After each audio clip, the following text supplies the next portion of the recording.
All right, everybody, welcome back to Awoken Voices. We are here today with my friend Michael. Michael, it is good to have you. Of course. So we're going to start off today with, as always, Jimmy wrote this prayer, but he wants me to let everybody know that it is, quote, divinely inspired. Just wants me to let everybody know about that, that it was God who inspired it. So, in the name of the Father, and the Son, and the Holy Spirit. Heavenly Father, we come to you this day with hearts filled with gratitude and humility. We praise, bless, and worship you, and we can do nothing without you. All things are possible with you.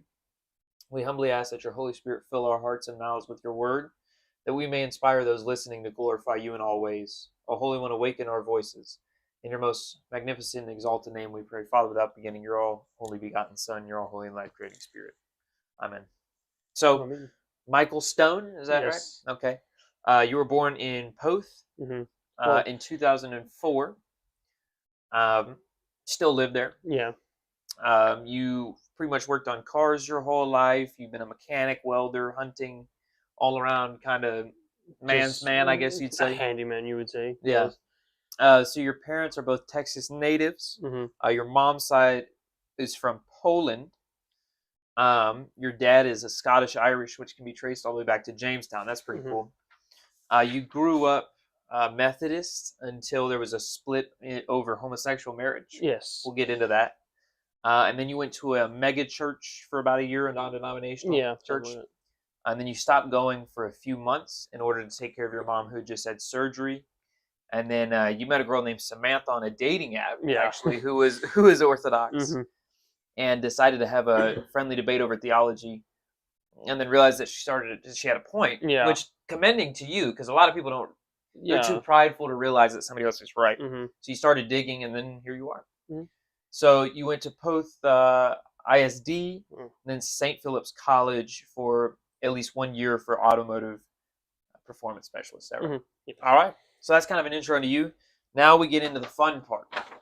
That is gifts. Oh, what is this? So we were looking for one. This is when I kicked you out of the library. Yeah, I figured they don't even know what that's all about. I kicked him out of the library the other day. Of the church, because I was trying to pick something out and I didn't want him seeing what it was ahead of time. This, I think, will make a great addition to your icon corner.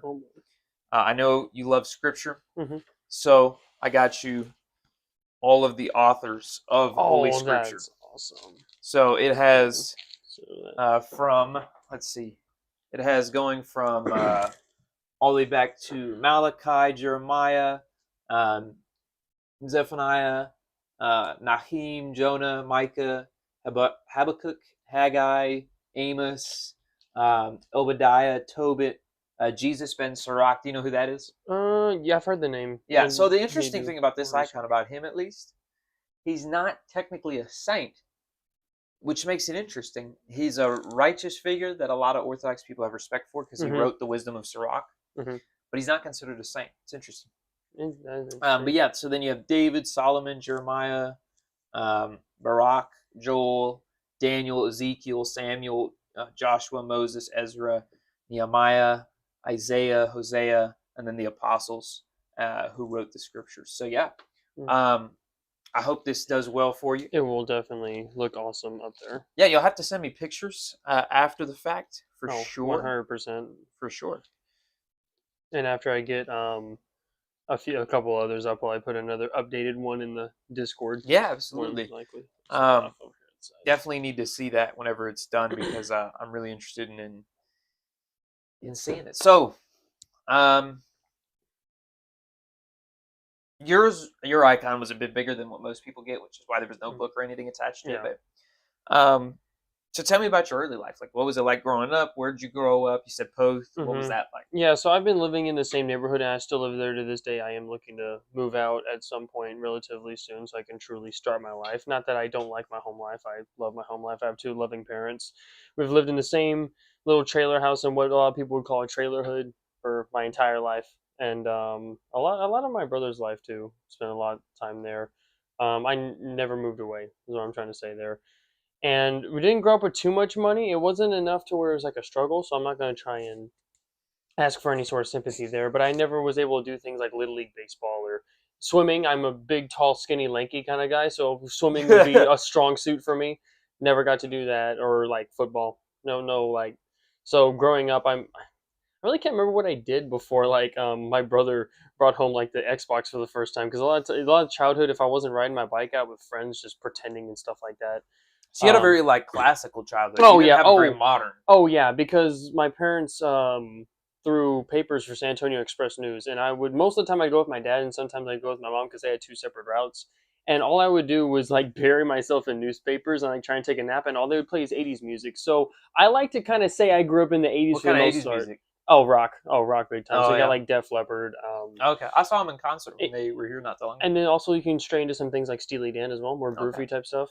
I wouldn't know if you classify that as '80s because Steely Dan has been popular throughout a long time. But, Yeah, yeah. um, yeah, so I like to say I kind of grew up in the '80s in that part because even a lot of the time growing up, I had a box TV in my room. It took me forever to even get a flat screen. I did not get an Xbox One until like 2018. Wow. Yeah, and then it was like soon after that I finally got my first job. I was able to start making my own money. Then I finally started getting with everybody else to say.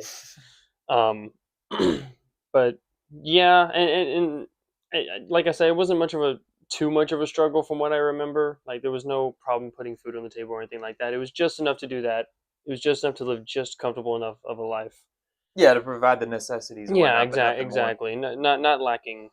Not I forgot lacking to say this. This is the new setup. Everybody, welcome. That's I don't know right. why this slipped my mind. We'll get back to that in just a minute. I just Mm. want to address this because people are gonna be like, "Where are you at?" This is gonna be our new studio setup. So I am gonna get an actual curtain, but this is all I have for now to block out the window. It's pretty bright outside Mhm. right now, so I don't want the light to be combating. We have Saint Xenia and Saint Seraphim of Sarov. As you all know, if you watched the last episode of Luca, or the second to last episode of Luca, that was a gift from him. So shout out to Luca. Saint Xenia, like I said, y'all cannot see, but we have the holy hierarchs here: Athanasius, Basil, John Chrysostom. We have Saint Simeon the Stylite, and then behind y'all, to constantly remind us, we have the Transfiguration of Christ and a very large icon. I think that's like a foot. That's more than a foot, don't you think? I think so. That's like 18 inches by a foot. Yeah, like 18 by a foot. it's a foot wide for sure. It's like 18 by a foot. Large icon of the Transfiguration. I always loved the Transfiguration. Mhm. We Oh, just yes. celebrated the feast.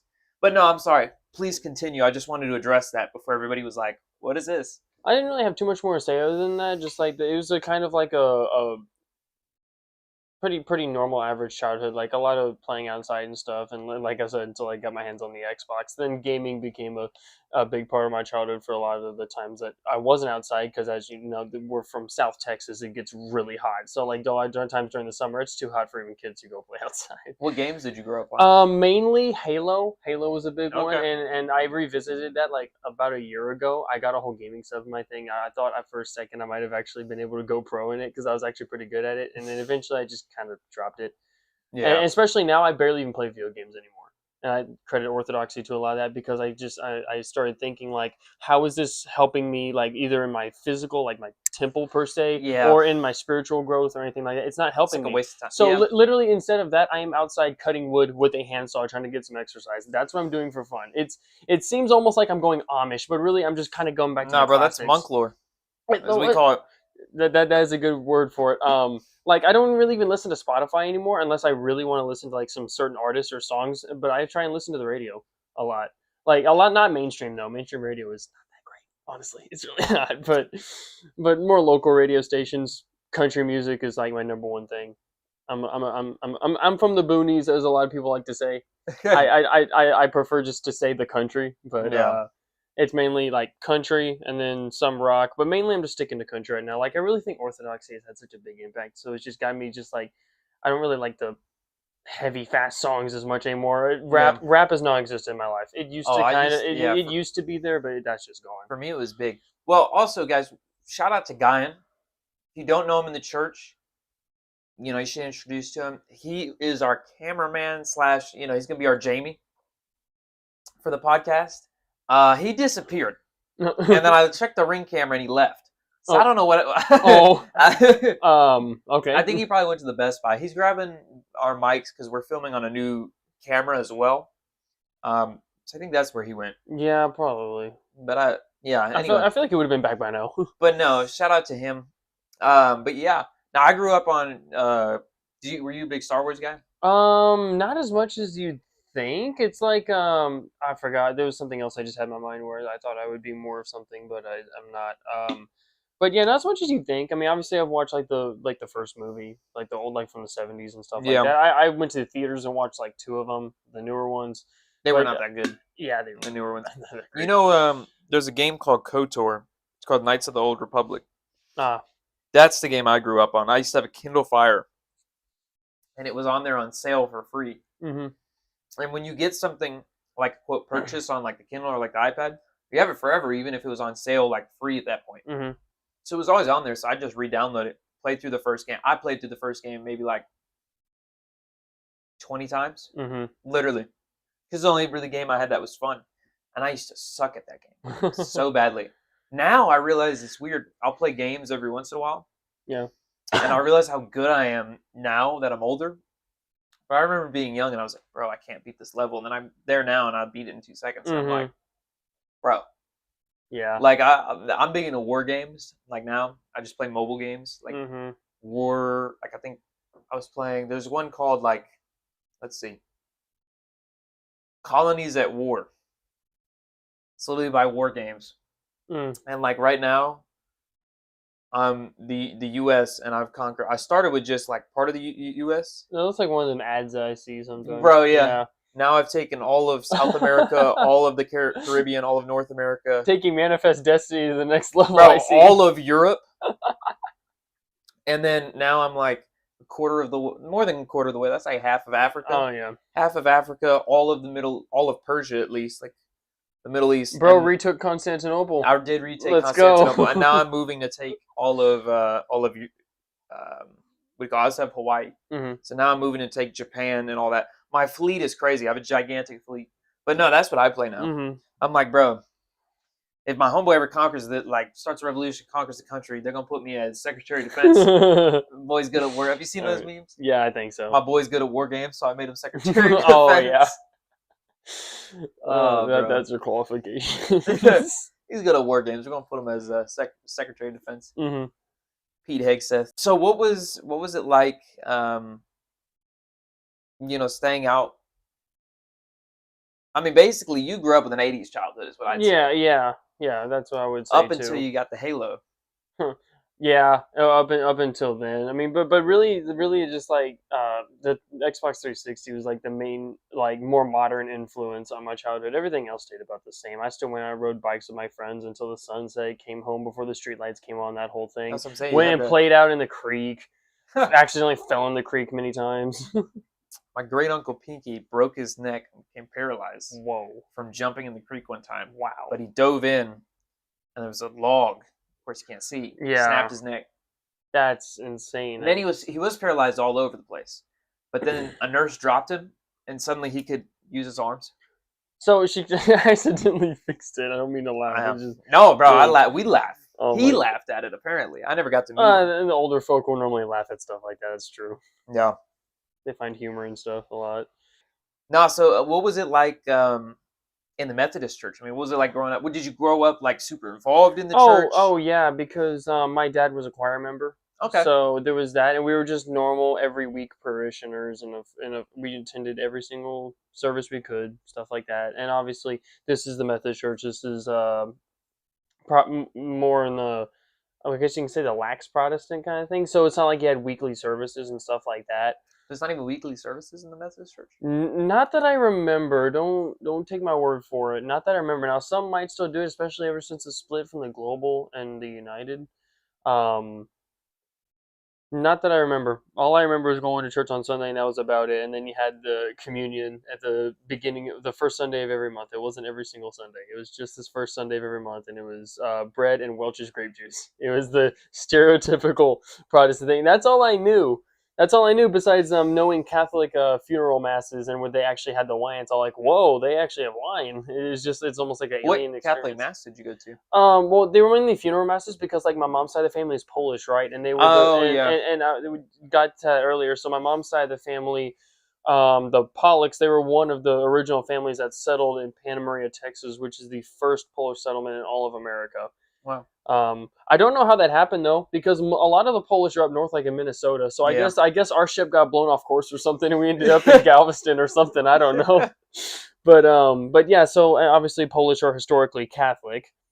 The country still to this day is, I think, Oh. one of the most Catholic countries. Oh in yes, the absolutely, world. absolutely. And I don't know how the Orthodox Church is growing there, but my patron saint, Saint Vasily Martysz, I believe I'm saying the last name correctly.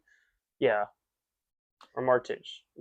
It's close to that. I don't know what the Orthodox is like in Poland. But I know my patron saint is the one that helped bring the what autocephalus. The autocephalus. Yes, autocephalus to be the Polish Orthodox Church instead of under someone else's jurisdiction. They are now their own thing. He was a major. Oh, really? Part in that, yeah.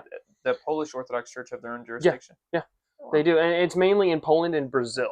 There's a lot of Polish people in Brazil. Really? Yeah, that's something that I learned within the past couple of years, and I don't know if I have family down there or not. I mean, maybe, possibly. I mean, very distant. It might as well not even be family at that point, but I don't know.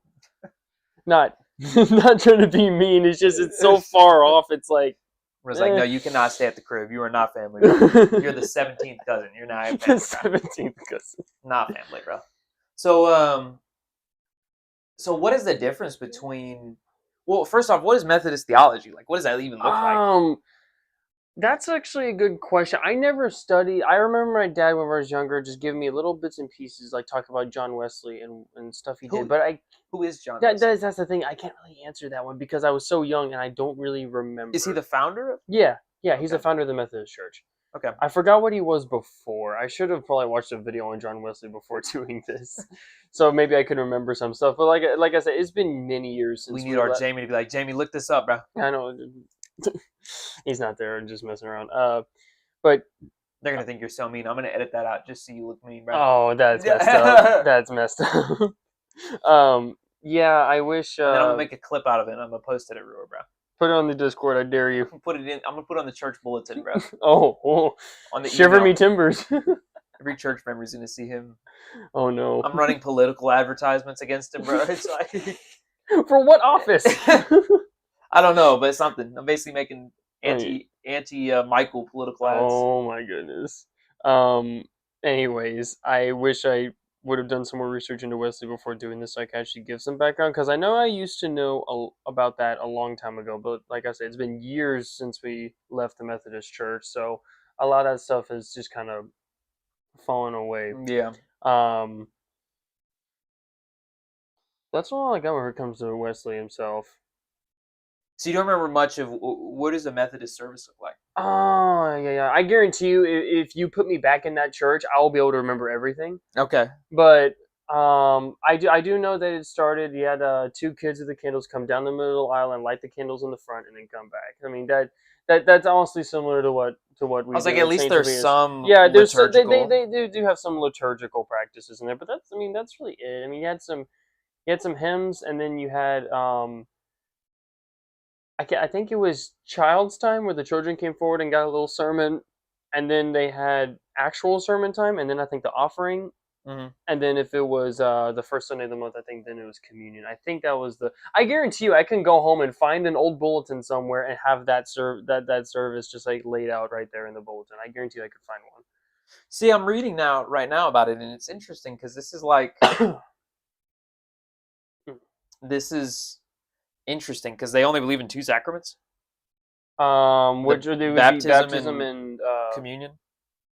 They don't believe in the true presence. No, they don't. But it says it's open to all who seek Christ. Yeah, that they do that. It says that Methodists generally believe Christ is spiritually present, not merely a symbol, but not the Catholic not the I eat God view. But it's like an in between view, and that's kind of how That's sort of how I always saw it, but yeah, that's kind of how I always saw it for the most part. And I thought everyone else thought it was just a symbol, honestly. I thought I had a more extreme view of it. I didn't know that. I always loved the meme where it's like the three levels of Eucharist. Yes. It's like, it's just a symbol. And then it's like well, actually, if you look at these verses, it just means that he's present. And we eat God. Yeah, we eat God. I love that. It's like the picture of Gru. We eat God. Literally. Bro, I love it so we do much. eat God. Yeah, we do eat So what was the split in the Methodist Church for? That was I know it was over just like in their book of doctrine. I know the main I'm sure there were some other small issues if I'm not mistaken, but the main one was on like homosexual marriages and affirming that within the church. And basically what happened is that like all of the churches that were against this, instead of trying to like fight it in whatever, like I guess you can call it a council that they would have for this, they decided to just split off in general. Oh, that's a great idea. Let's Yeah, just yeah, every exactly. time Let's we have just a minor run. Let's just disagreement. run. Or even well, minor or major, either way, just run. Yeah, no, you don't run. That's like the main thing I learned from the Yeah. Methodist Church is that split is bad, and that's kind of what led me to Orthodoxy because it's stable for over 2 millennia. So what are like what did you ever know about Orthodoxy prior to ever meeting? I mean, I knew that I do know that like mainly from Saint Basil's Cathedral in Moscow. Obviously, I knew that was a church. I didn't know really anything else about that. I think I've probably seen the inside before, but it like honestly, it's like so magnificent. My brain couldn't comprehend what was what. Honestly, just there's like gold everywhere. Is insane. Not that I've been there. I was just saying through pictures. I eventually want to go. Oh, 100%. Let's take a But trip, bro. oh, just straight up into Russia. Nah, you're Polish and I'm German. They're gonna hate us. I would hope not. No, all we gotta do is just show them. Oh yeah, no, never mind with that. But I'm Orthodox, please. yeah, exactly. Show 'em. I'm And then we're gonna say Orthodox. we're Greek, and it's gonna make it even worse. Oh no, no! They're gonna be like, we're really. It's like just get out. Putin's gonna personally put us in a gulag, bro. He's gonna personally He's gonna lead personally lock the door. us. So, what was the debate that you and the girl on the dating app had that about theology? Do you remember much of Okay, that? okay, yes, I do. A lot of that was on. I don't think it was necessarily the veneration of Mary because at that point, right before I started the process of becoming Orthodox, I still thought that we should at least respect Mary much more than typical Protestants were. Yeah. Typical Protestants will not. They Okay, say, "Oh, she's just like everybody typical is a else." little bit too grand. I mean, just like stereotypically, they will Oh, put no, them I'd as say like typical. it's a Christmas thing and maybe a resurrection thing, maybe, and then that's all. That's basically it. There's just no other mention of her ever, and that's. I thought that wasn't right, even still as whenever I was a Protestant. I didn't think that was right. I thought she should have been more involved Yeah. all the time. But it was something with Mary, but I wish I could remember the other thing it was about. Um, all I really remember is I tried to quote one verse. I can't remember the verse right now. I think it was the these are my mother and my brother's statement. Yeah. Yeah, it was that verse, and then I quoted that, and then it's almost like right then and there it hit me. It's like that doesn't make any sense. This does not help your argument. This was all like, why did you even say that? Why would you bring that verse? That doesn't disprove anything. And that was the turning point. Where I said that People verse on that phone call, and it People was like, always try quoting and say, like, even today, the debate I was having with this girl at work who's a Baptist. If she's watching, she knows who she is. She she was like, that's insane. she goes, she probably won't watch this. She goes, well, what do you think? Because Jesus' brother James, and I was like, that was Jesus' half brother. And Yeah, I said, also, that could have been his cousin. yeah, I know. Because brother is used in the translation. There is no translation for that word. So that also translates to cousin, uncle, Yeah. brother, like even Exactly. friend. Exactly. Then that's that's what my dad brought up. Like literally the other day we went out to a restaurant celebrating my brother's birthday, and we just it was because they were talking to my brother about their kind of thing to find a church, and right now they're trying to go to like this Presbyterian one. And Oh, then- gosh. and damn. And then I was, can't stand and it's Protestantism. it's just, and then it's like my brother's going to this one church, and then they're going to this church. I'm just sitting here, just like, I just exist, man. And then I just eat God. I just eat God, man. Well, not yet. I'm still a catechumen. I'm not gonna. He's not getting gonna do there. that. I'm getting there. I'm about to eat God. I'm getting closer to eating God. What? That's But such a but funny meme. but yeah, and I thought I already changed his mind on this point. Whenever we took our 4th of July vacation over to Belton Lake, because I had like my Bible and stuff with me, because in the mornings I would read, And there on the or in the Orthodox Study Bible, there's a page specifically that mentions the brothers of Jesus thing. Mhm. Either it was the whole page or it was one of the footnotes. The thing that I always use that doesn't make sense. Who was it that was witnessing the resurrection or witnessing the crucifixion? That was with Mary. Which disciple was that? Wasn't that James, the brother of I Zebedee, believe, or James of Zebedee? Not the brother of Christ, yeah, but the was it little or big James? it was okay. Yeah, just find that out. Just continue. Look that up, Jamie. He's not even here. So he's here in spirit. I But feel him. that's crazy.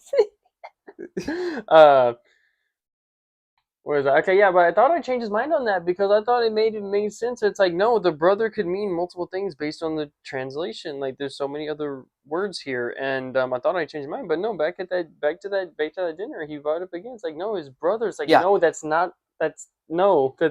doesn't necessarily mean that. And this was about the perpetuality of Mary's virginity. Yeah. That was it. Because out of all the topics he could have said to like just kind of like poke fun at me, he said, "Oh, I'm sorry, I'm not going to accept the perpetuality of Mary's virginity." It's like, why would you choose that one out of all of them? But I was like, I thought I changed your mind at least on that. It's such a weird thing to get hung up on. I know it really is. But the other thing I try to make people understand is like that wasn't lawful. Like that was a betrothal. Nowhere. And they like to, these sola scriptura people like to, oh, the Bible's my only source. The Bible's my only source. And it's like, okay, show me in the Bible where it says that they were married. Yeah, really. It said betrothed, not. Yeah, you're making assumptions and you're Mhm. extrapolating things. Like you want to talk about who's not focusing on or who's not actually taking the scripture serious, bro. We wrote the scriptures. We compiled them, bro. Yeah, we did it. So it was Mary, the mother of Jesus, Mary's sister, possibly Salome, the mother of James and John, Mary, the wife of Clopas, Mary Magdalene, Yeah, and Mary John the Apostle. So Mhm. at the crucifixion, if Christ had brothers, blood brothers, Yeah, this was on that. Why- This was on that footnote, I think. why did he not tell?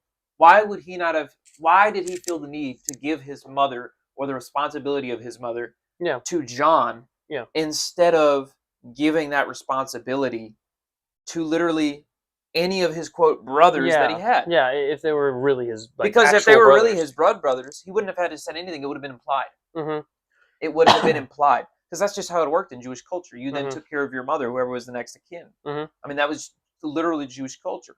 So it's really a dumb argument. I brought that up to the girl that I was debating, and she was just like, I've heard that argument before, but I disagree. And I was like, you can't just say you disagree with things when this has been the interpretation of the church for literally Well, it's just it's 2,000 years. it's hard to make that kind of argument whenever there's just so anti-high church whenever it comes to that. All you really have to, for those watching, if anyone's watching that is like just exploring or anything, all I can say whenever it comes to this is I was a hardline Protestant. Just be open-minded about it. Just accept the information. I'm not trying to make it seem like become brainwashed, become orthodox. It's No, like, but no, you have to be open-minded Yeah, about it. because if you go into it with a hard heart, thinking like, "I'm just coming in. I don't like that. I don't like that. I don't like that." Yeah, then it's yeah, not for you. even though I don't like it, don't rely on your own understanding. Yeah, you've already convinced yourself otherwise. Like what I did is this. I said, "All right, orthodoxy, sure. What is the one church that is not changed since the original time of the apostles? What is the one church that has changed the least? Yeah, That is the Orthodox Church." And then I looked and I said, okay, that church's doctrine, how long has it been going? How long has it been established? And I looked it up and I was like, then what am I? I have nothing to question. Mhm. Like you cannot disagree with the church and still be a member of the church, and it's just so, or at least not on matters of doctrine.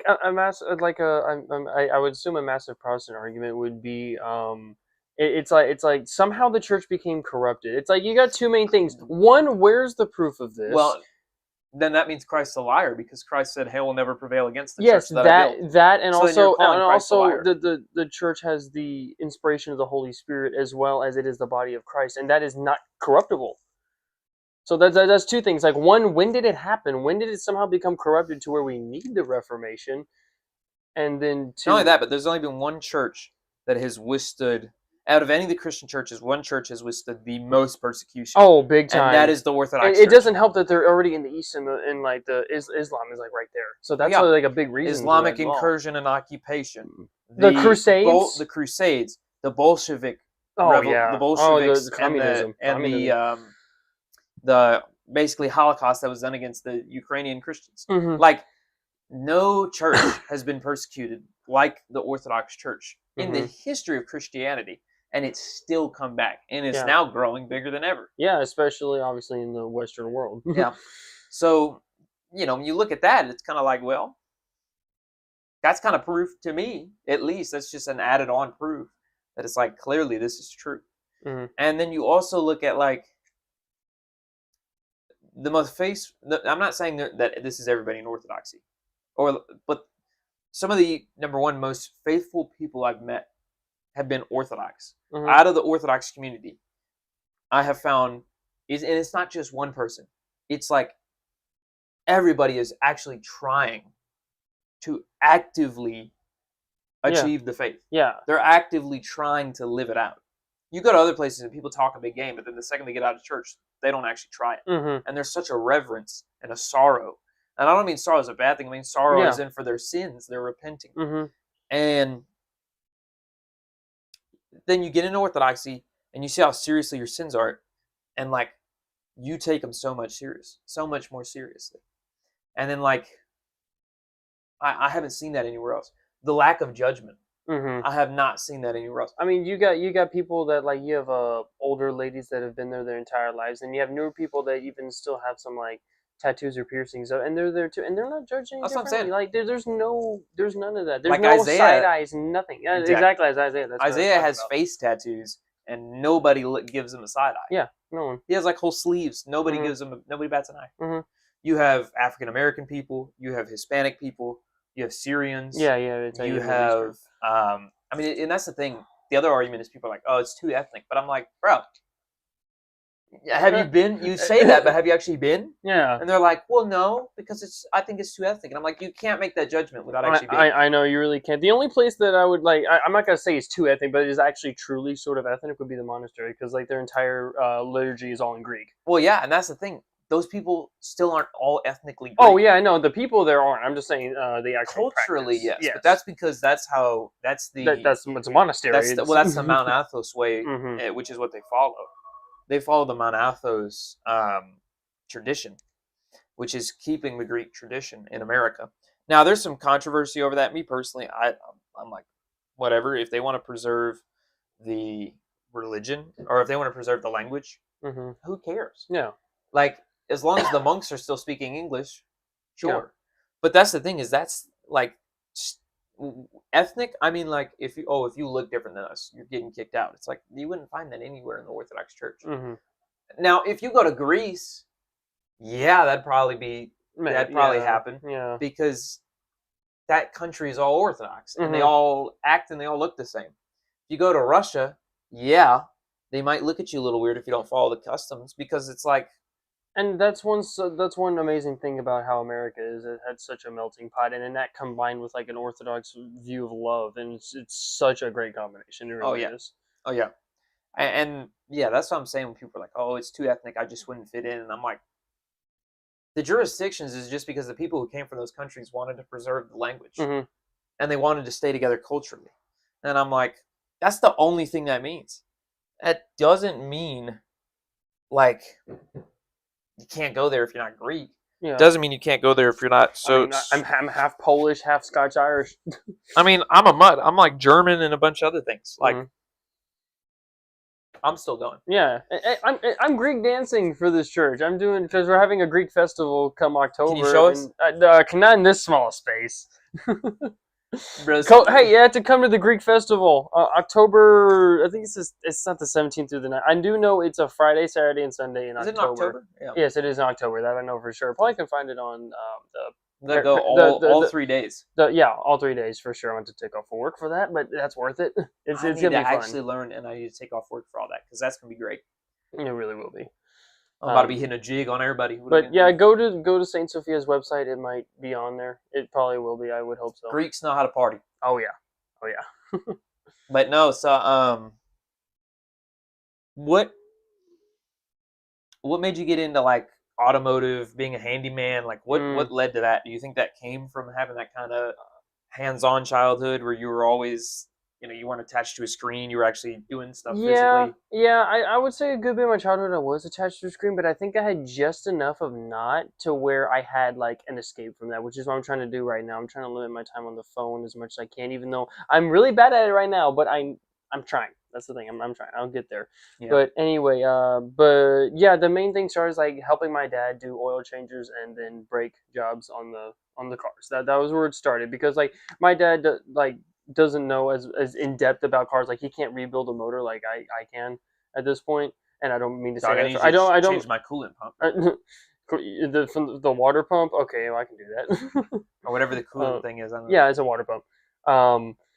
But yeah, I don't. I'm not saying that from a point of pride. I know more than him about vehicles. That's just a fact. I was gonna say it may sound prideful, but if it's a fact, it's No, a fact. it's a fact. I do know more than him. He's admitted so. And I've proven I've proven so. But yeah, that's really where it started, just doing that, and I always loved it. It doesn't help that my favorite movie growing up, like real little, was Cars. That doesn't help either. Have you seen And the meme of Obama driving the race car and it's in the Cars track? I think so. Bro. I think so. I saw that at like 2 in the morning the other night, and I was I peeing love I see especially since another thing, we can probably get to this later about becoming Orthodox, is I've strayed completely away from politics for the most part. Like obviously I'm still gonna have my loyalties a little bit, but things have become a Hey, lot more. speaking of which, Brandon Herrera announced he's running for Congress again. I'm so happy. Okay, that's So, that's good. That's I got to actually tell good a quick one. story. Okay. Out of any of the people, any politician, I met plenty of politicians. I mean, you've seen the pictures. Mm-hmm. I have never met a politician who has actually sat down and spoken with me for more than 5 minutes. And even then, they don't ask you any personal questions. Yeah. It's just basic. Yeah. When I went to the governor's dinner, and I told, mind you, there's other politicians, there's a senator there, there's the governor there, there's a bunch of local politicians who you would need the support of locally to get into office. There was a bunch of super PAC people there. Mm-hmm. There was a bunch of local news people there. There was a bunch of local funding groups, like women's Republican groups. Yeah. And he knew he was going to have, he already knew then he was going to run again. He told me then, yeah, I'm going to run again. I just don't know if when I'm going to announce it or if I'm 100% sure. He was like, but I'm 90% sure I'll run again. So I knew about a year ago that he was going to run. Mm-hmm. But, or at least I was pretty sure. And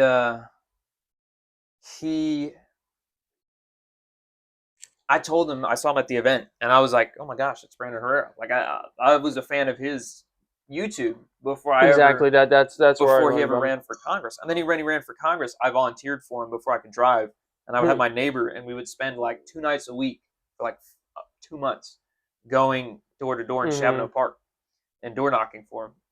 And I still have his stickers. I'm glad I have them now. I'm glad I kept. Oh yeah, I kept everything. Now they're gonna come into use. I'm glad. But if you want one, let me know.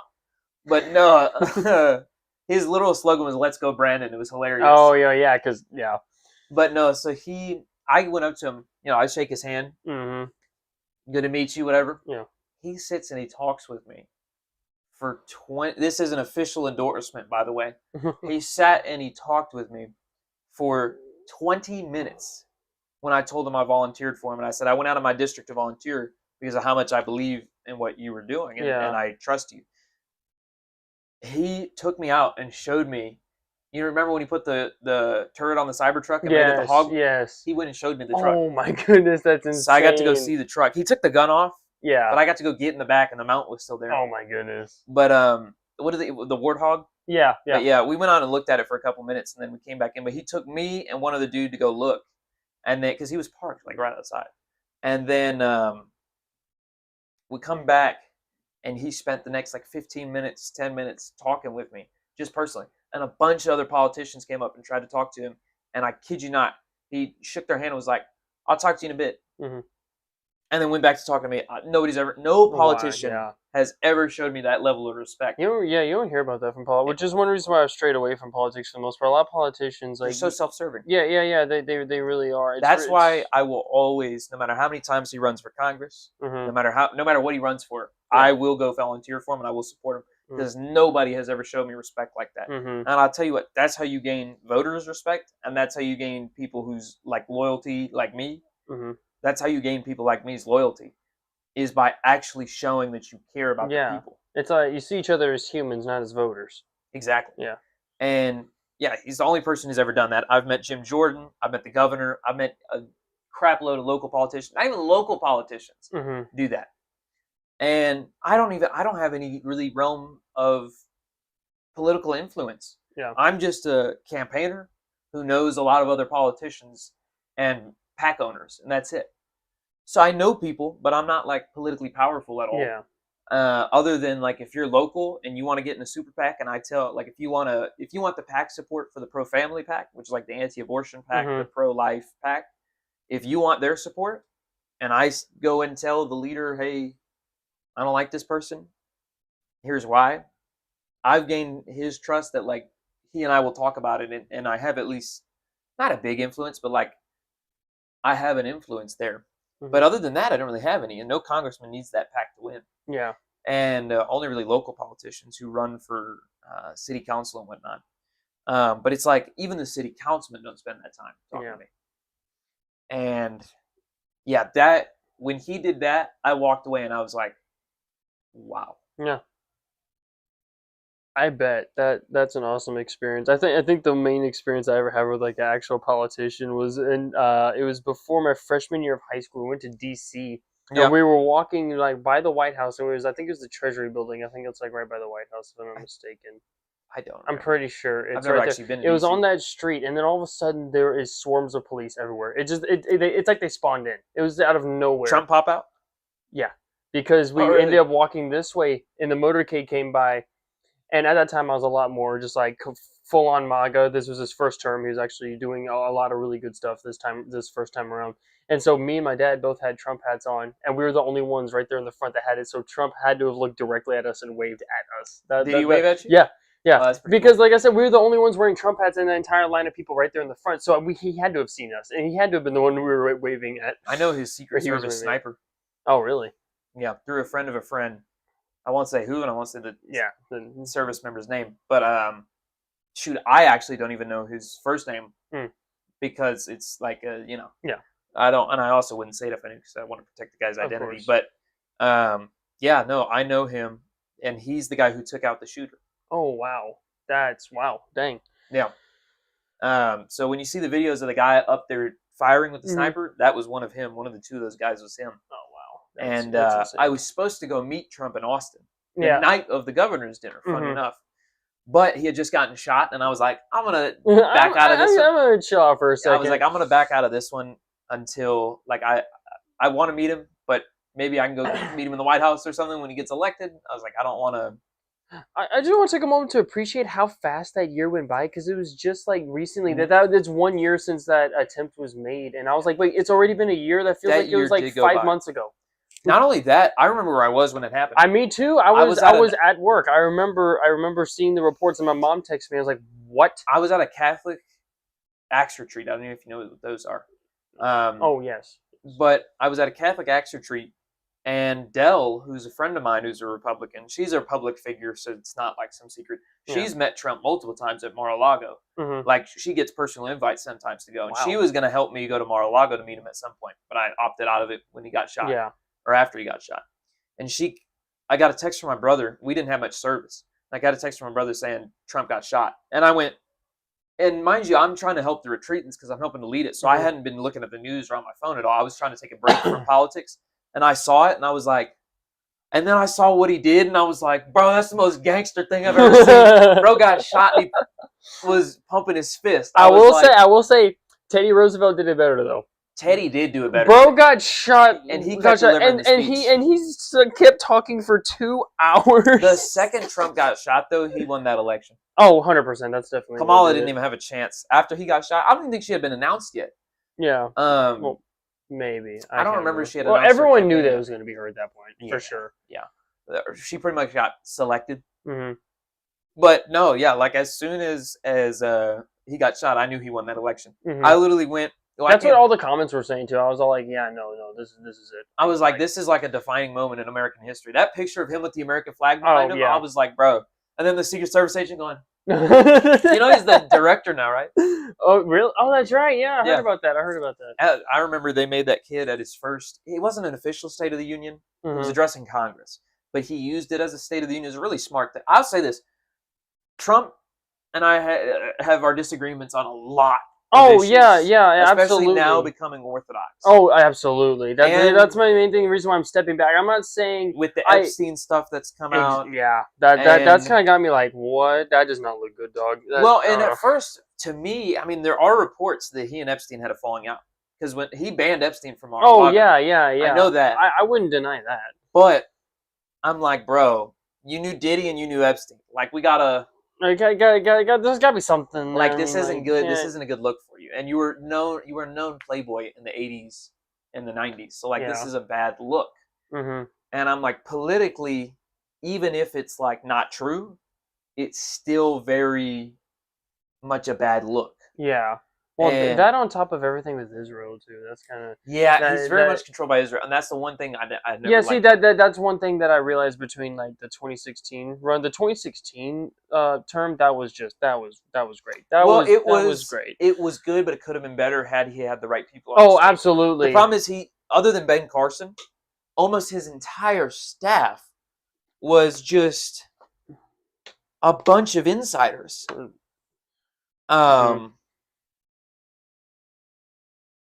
It was just a bunch of political, like, deep state individuals that were trying to control him and tell him everything he needed to do. Yeah.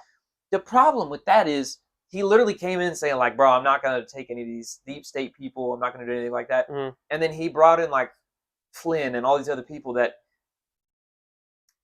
weren't great. Mm-hmm. And you had people like... well, of course, this was his first real go-around at politics, too. He was not a politician, so he didn't really know any better. Well, yeah, exactly. And, so he came in and he didn't know what he was doing. And that's the thing that sucks is it's like, I want to support him. Mm-hmm. But after the Israel stuff, after the Epstein stuff, after the Iran stuff... Oh, yeah, that's I'm like... Bro, then he's cut back on the deportations. Oh, for farm workers and hotel workers. I know that I didn't hear about that. Oh yeah, there's no deportations for farm workers or hotel workers. And I'm like, bro, like you sound like a Democrat. Who's gonna pick our crops if we get rid of the slaves? Oh yeah, that's. It's like, bro, you can't do that. I know. Well, we're gonna take a break because Guyan's here, but the door's locked, so we gotta let him in. Yeah. Okay. But it's perfect time to take a break. Mm-hmm. So we'll be right back. Alrighty, welcome back after that short break. Thanks to our Lord and Savior Guyan. No, I'm just kidding. Oh, our Jamie Guyan. We got, bro. I just created a new heresy. Look at that. We got new mics. Yeah, these are gonna be the new mics that we're using. Shout out to Guyan for doing that. Oh, Dale just texted me. Oh, okay there. Dale said he's thinking about being on the show, y'all. Ooh, that would be so. Okay, he said he's thinking about me. He said he's thinking about it. So. I'm glad. Let's see. I would love to have you on. Okay. Guyan is back. Our Jamie is here. So if we need something looked up, we got somebody who can tell us. We need to have a Jamie cam. we do need to have a Jamie cam. You know how they have that? Like, have you ever seen Patrick Bet-David's, where occasionally their guy, Valuetainment? Yeah, it's just like sometimes like in the middle of the video they'll just cut to the cam and it's just him laughing. Nah, for real. For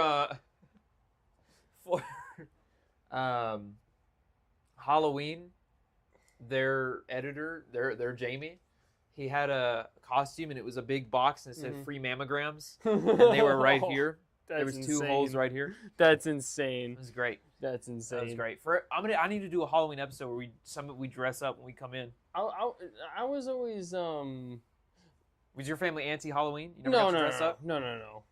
We were well. Okay, I don't know. I've never met. You know that's actually a good point. We'll get to where we left off, but I've never met a Christian family that was like against Halloween. I've met a few, but not many. They're few and far between. Like, because Halloween is kind of a big deal back in my town. It's just like a thing that everyone goes and does. Not that it's like a town tradition. I mean, it's a tradition kind of everywhere. It's Halloween. Yeah, no, for sure. But it's just like everyone in the town participates. Oh, yeah. Participates in it. Yeah. We're recording, right, Guy? Okay, good. Okay. So we were talking about politics. We were talking about Trump. Yes. We were talking about the deportation stuff. Oh yeah, the fact that he's letting up on that is kind of surprising. I didn't even know about that. Well, my thing is he turned into the exact thing that he was like trying to fight You against. become exactly what you swore to destroy. Anakin. No, maybe not quite to that extreme, Nah, but he's- he's definitely swaying that direction. And that just concerns me. Well, and the thing that doesn't help is the base, and I'm part of the base, but Yeah. the base has become so cultish. Yeah, it really has, and like that's one thing that I realized. Like, I understand why they call MAGA a cult at this point. Even though I would say MAGA has the actual like idea of MAGA has kind of went away from Trump. He's and not more- even MAGA anymore. Yeah, exactly. Trump isn't really even MAGA anymore. It's Thomas like Massey's more MAGA than Trump is. I think you have two different MAGAs. You have the actual MAGA, and then you have the Trump MAGA. I think you have like two different ones. You have the ones that- MAGA in name only, and then you have the actual Make America Great Again. Yeah, the people that actually like are more, if anything, libertarian than anything else. Which is honestly, even before I became Orthodox, I was more of a libertarian. I would never go say I'm a Republican. Other than abortion is one of the only issues that abortion is one of the only issues that makes me a Republican. Oh yeah, okay, But that's true. That is 100%. If it true. wasn't for the fact that libertarians can't get elected, I would be a registered libertarian. Oh yeah. But no, I mean, Um. I have a lot of libertarian views. Like, I'm a big prison reform guy, but that's Oh, also part of yeah. the Christian in me. Mhm. I'm like, but also it's a philosophy thing. Like, it's a basic principle. If you lock a bunch of pit bulls that have been out on the street that were fighting dogs Yeah. with a bunch of tamed animals, and you lock them in the pen and you let them out, all the other animals that they're with are going to turn into Yeah. a bunch of pit bulls. Mm-hmm. So you can't take a bunch of caged animals and put them with a bunch of pit bulls and expect the caged animals not to turn into pit bulls. That's another philosophy I have. All of non-violent offenders should be in a completely separate system Yeah, than the violent yeah. offenders. Yeah. Absolutely. I never really looked all that much into prison reform, to be honest. I just know that it does need to be done. I do know it needs to be Well, done. part of the problem is the wardens aren't paid enough, Yeah. so they have no incentive to care. Yeah, exactly. They just do whatever they want. Exactly. Or they let whatever happen because it's, whatever. Well, it also kind of reminds me of my work a little bit. Like, I'm not trying to take a massive shot at my company publicly, but it's just like a lot of people won't like do the work as high a quality as I do it. I do it like because, especially from a Christian perspective, like these are people's cars. I need to take care of them. I need to do the nice things, no matter like what bumper sticker they may have or anything. No, every single car I work on is treated exactly the same. Yeah. And no matter what they have, like if they have a pride flag or whatever, it doesn't matter. It gets treated exactly the same as if like a Trump voter were to come in. It doesn't matter. I know. If they come in with a pride flag, I roll my eyes and I'm like, I'm still going to do a good job, but Exactly. I roll my eyes and be like, Lord have mercy on you. I rebuke you. not you. Rebuke this sin. Anyway, where's that? So how did you get into the automotive industry? You were telling me That's right. How we get to automotive? Okay. I remember we left off on that topic. you were telling me that you had kind of moved away from politics. You had said that it was always because you were just good with your hands and you were good with cars and whatnot. Yeah, because one of the main things I look forward to as a kid was helping my dad work on the vehicles, and that eventually just it really died down for a while because a lot of like through junior high and like the first mainly until before COVID. I was more also on the nerdy side. I Okay. wanted to go into robotics, and I wanted to like eventually like go to UT for robotics and engineering, and then go to like NASA or some of these other big Yeah. name places and go do stuff with there. I made some strides in robotics over there. We never had a junior high team, and I kind of ushered that in. I don't think they still do it, but I still did that. Had made that happen for a couple of years where they actually had a junior high robotics. I was in robotics for a little while. Mm-hmm. I really loved it. It was also a great excuse to get science cred too. I remember we had to Instead of do- taking the actual science courses. What was your project? I know that in robotics usually they make you do a project on something to make you fix it. We literally created an automated gun that I don't- that hunted I know we did other little random projects that honestly had more to do with physics than robotics. Like I remember one time we did the I think it was robotics class. We did the popsicle stick bridges, Oh, yeah. kind of stuff like that. But like the main thing was like during the actual competitions, we had actual competition teams. And Okay. we went to meets at like one of them was at McCollum High School. We had a meet there. That was like the main place we always went. I think we went to one other one, but those are good times. We went to one meet at Madison, and this was when I was in. I want to say this was when I was in 4th grade. Yeah, I think so. And yes, because that was right around. I remember that was when the Maroon 5 came out with the what was it called? I just remember hearing it in the car. Okay. It was when the girls like you run around. Oh yeah. The one with Cardi B. Because I remember getting that in the car. Song. Now I just got to remember that song. That's so old. It's like 2017. Is it really that long ago? I think so. Oh my goodness. But I remember that. I remember that was on the radio when I got in from it. But no, so we went there, and I remember like, so my project, we had to do a report on like invasive species and how we would create a robotic thing that would fix Oh wow. the invasiveness. So like mine was wild hogs and wild boars. Ooh, So now what I did- that's an interesting thing. I 'cause- created a robot that. Well, the first idea I had, nobody wanted to go for it. But my first idea was a flamethrower. we were basically going to create a euthanasia device that, like, it was a robot that would find wild hogs and it would sit on ranch properties, and it would be connected to motion detectors around the fences, and or an electric fence that had a motion sensor in it. And so once something bumped into that, the robot would go to investigate, and if it would have an optic, and if it could tell that it could identify that it was a wild boar, it would go up to it, wait for it to like start messing stuff up, and then either start like making a loud beep beep beep, or it would have a needle basically with a euthanasia shot that would run up, stab it. But then nobody wanted to go for that idea. Yeah, I mean, So I think that was mine, but then that was like my initial idea, and I kind of said it as a joke, and then we thought about, is that even possible? And then I think I don't remember what we ended up coming up with, but it was something like they took the motion detector idea, where like, okay, it detected the motion, and then I think they ended up like tagging them or something so that somebody could track it and find it and capture it and then fix it so it wasn't going to have any more babies. I guess that's better than my current idea ever since becoming blue collar. Just hire a bunch of guys in some helicopters and just go from there. I mean, that's how they do it. That's actually. Have you seen the videos on Twitter of them killing the hogs? Yeah, I see it all the time. That's Where just that's how it's done on massive properties. Bros on a 50 cal. Just, Oh, it's not 50. They'll go up there with ARs. They'll go up there like AR style. I've seen them with 50s where they're just. No, I haven't seen 50s. That's insane. I've seen it.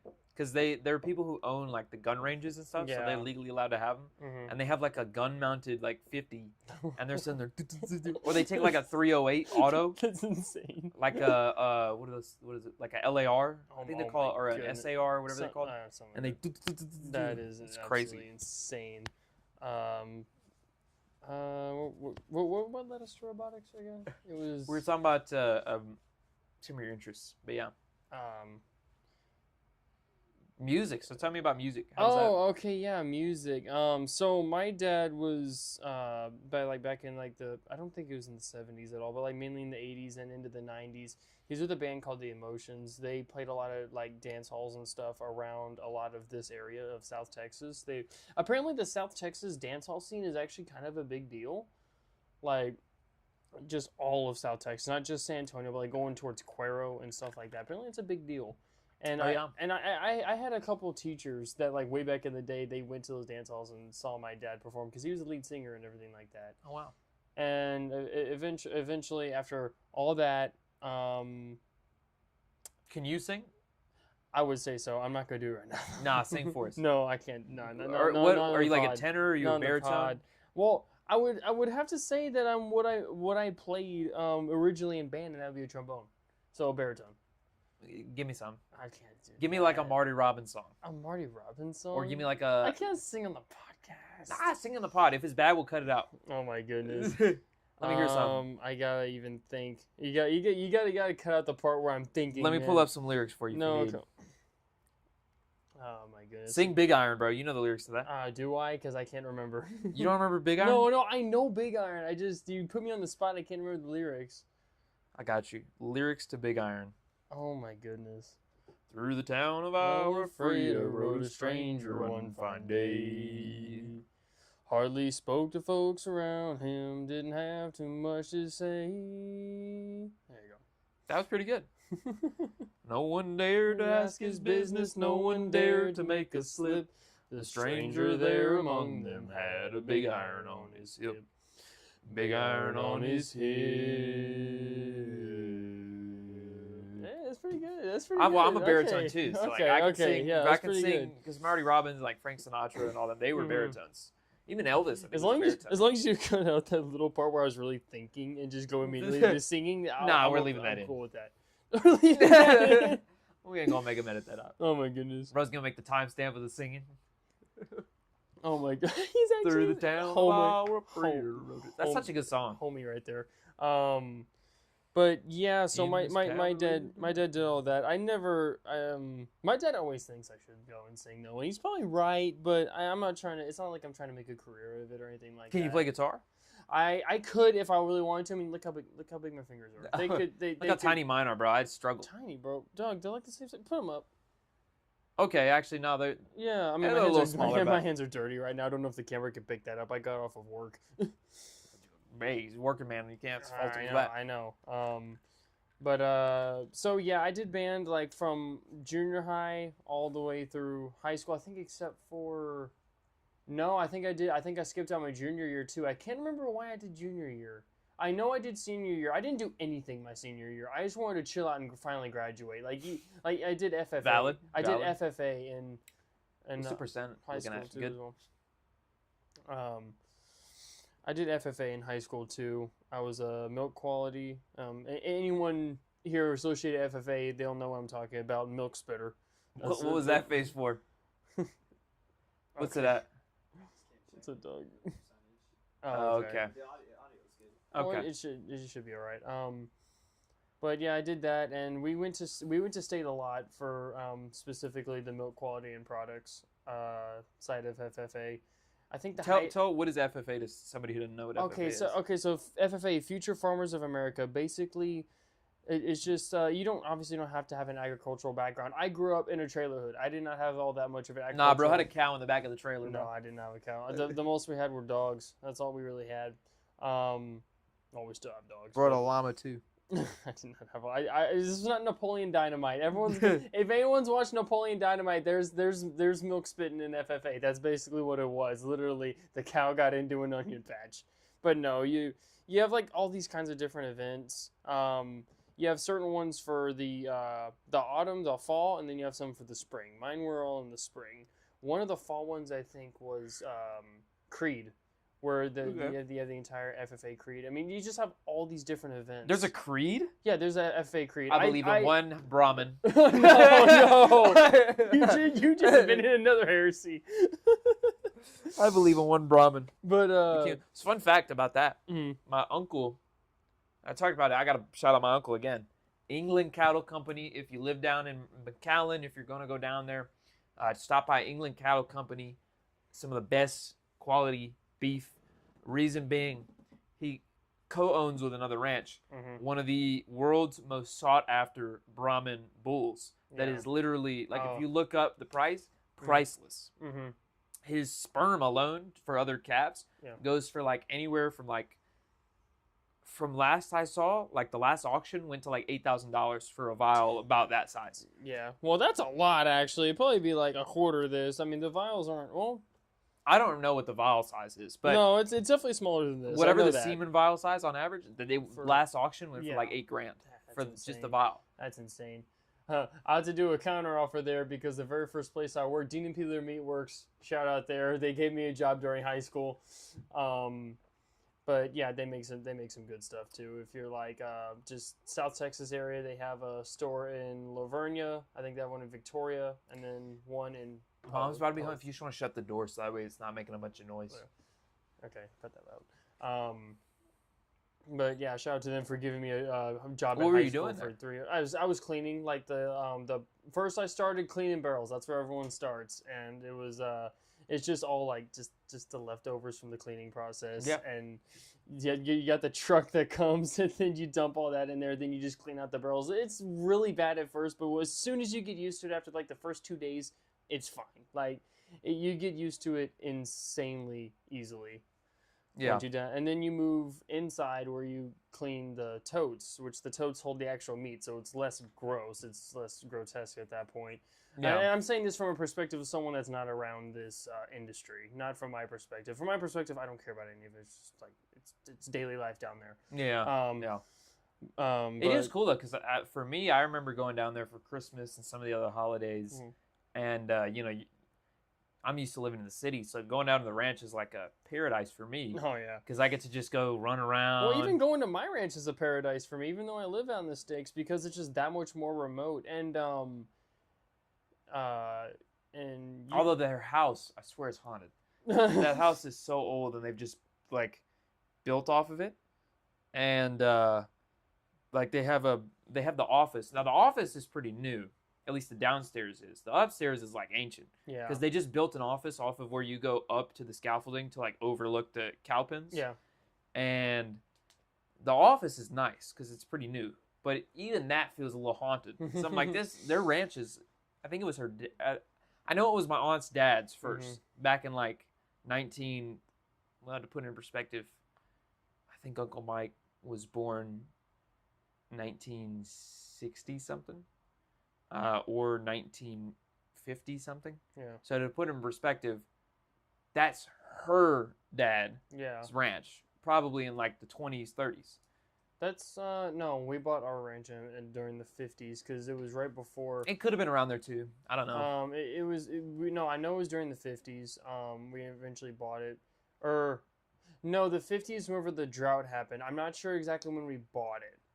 But the drought, there was a massive drought in Texas during the 50s, and that's why around mainly South Texas, there's so much brush. That's where a lot of it came from. It's still there? That's where it's... Yeah. Wow. That's where a lot of this like brush out in the sticks, that's where a lot of it ended up starting from. Because apparently, again, a lot of this is just from what my uncles tell me. A lot of it could be like kind of tall tale, almost myth and legend. Yes. But whenever you went out to our ranch property, which is around it's around Campbellton. You know Campbellton? I think so. Down Interstate 37. Yeah. Because that's down towards Brownsville. It's very close to Campbellton. That's by Brownsville, isn't it? No, that's like on the way to. Or is it the opposite That's side? on the way to Corpus.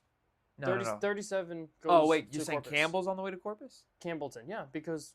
Oh, then yes, I do know. It's just it's nearby to there.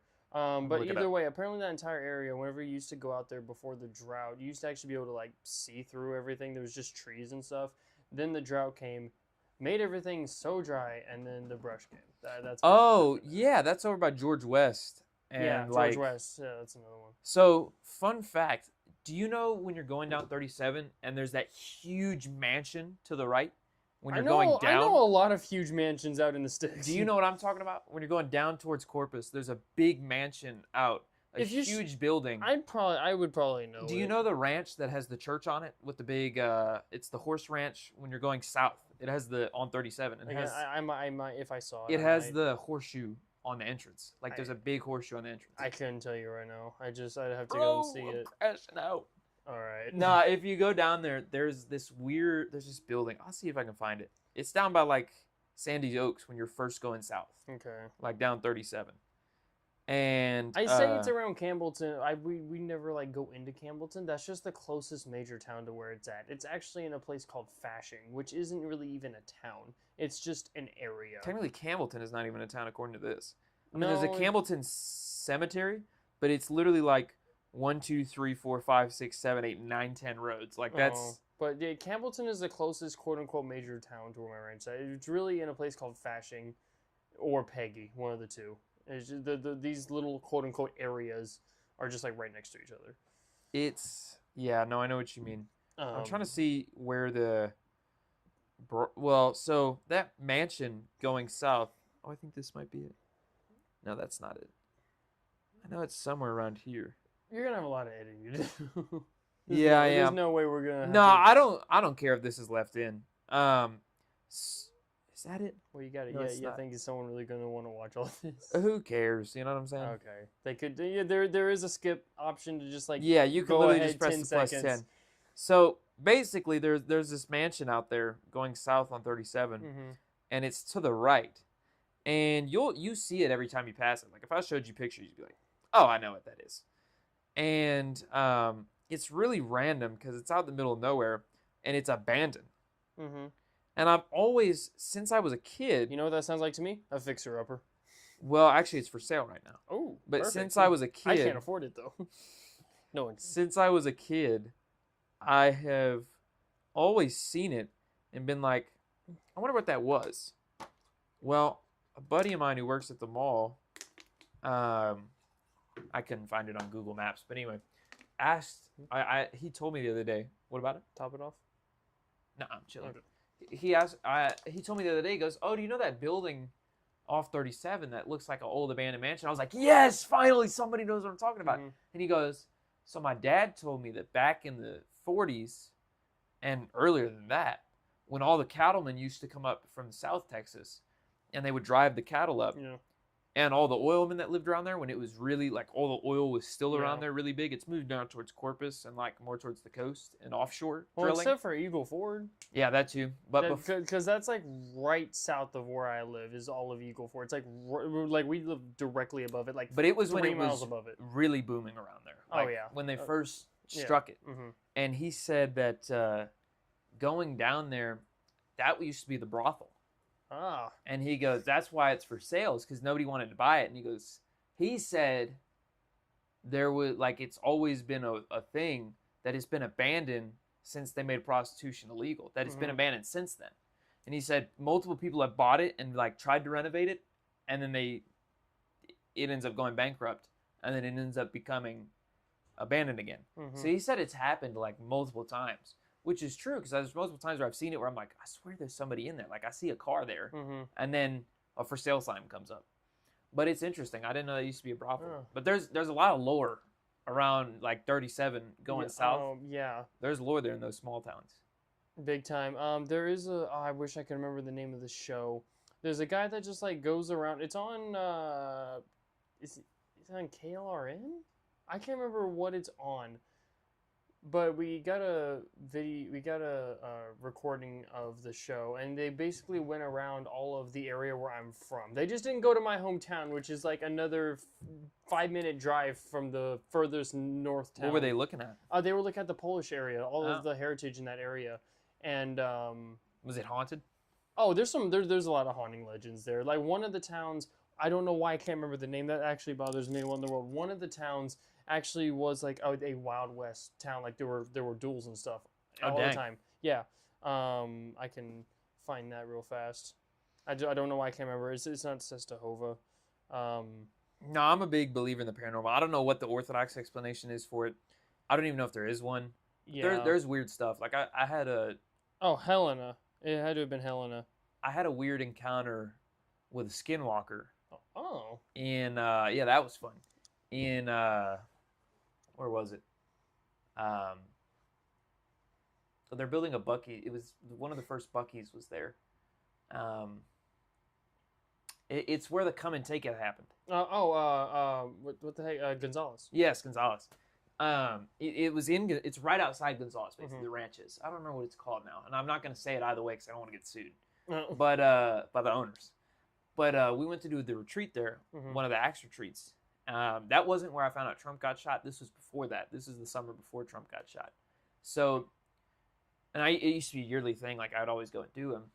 And the first time we went to tour it, there were weird vibes. Like because we went all the way out there just to tour it, just to see, like, get an idea. Okay, where do we want to do things? How do we want things to be oriented? Mhm. There were weird vibes, but like I just thought, oh, it's empty. Like of course it's gonna be weird Yeah. vibes. There's this giant ranch and it's completely empty and it's made for all these people. So yeah, it's gonna be eerie. Well, then we got there, and the first night, animals were acting weird. There were scorpions like attacking us in droves. Like they're literally like circles of scorpions were surrounding us. World. Weird. Then we found in the morning 4 dead birds with their eyes plucked out, like on each corner of where we were doing mass, and that was weird.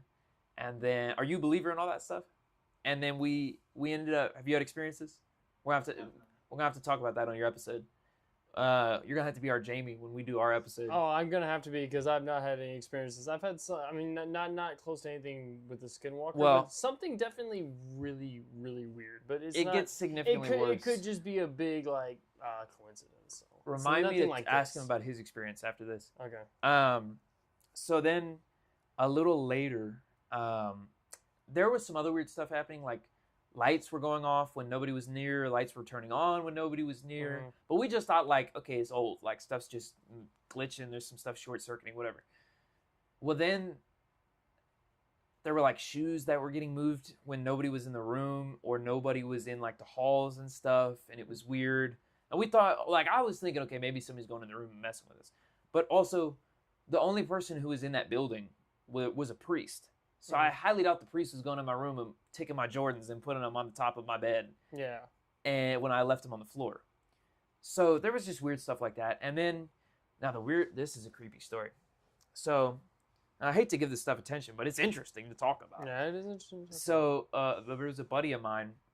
I won't say his name. We'll call him G. So G and the twins, the way it worked is it was set up like this. They can't see, but there was this long building, and it was 2-story. And the downstairs was like a common area, and there were these 2 doors at the end that then led to a corridor. Yeah. And on the corridor, you went up the stairs in the Okay. corridor. There was a stair on the corridor connected to a bathroom. So there was 2 ways you could get upstairs. You could either get upstairs to the bathroom, or you could go around like the front, because they had like screens, like like garage doors that slide up. It was like that, but then they had like bug screens to keep the bugs out. Yeah. And so you could still see inside. Well, the chaperones were supposed to be watching. I guess they weren't. The boys went down, because the girls' room is over here and the boys' room's over here, but they were separated by the common area. The problem with that is the chaperones fell asleep. Yeah. So they were doing whatever they wanted down there, and they were doing some nasty things. Mm.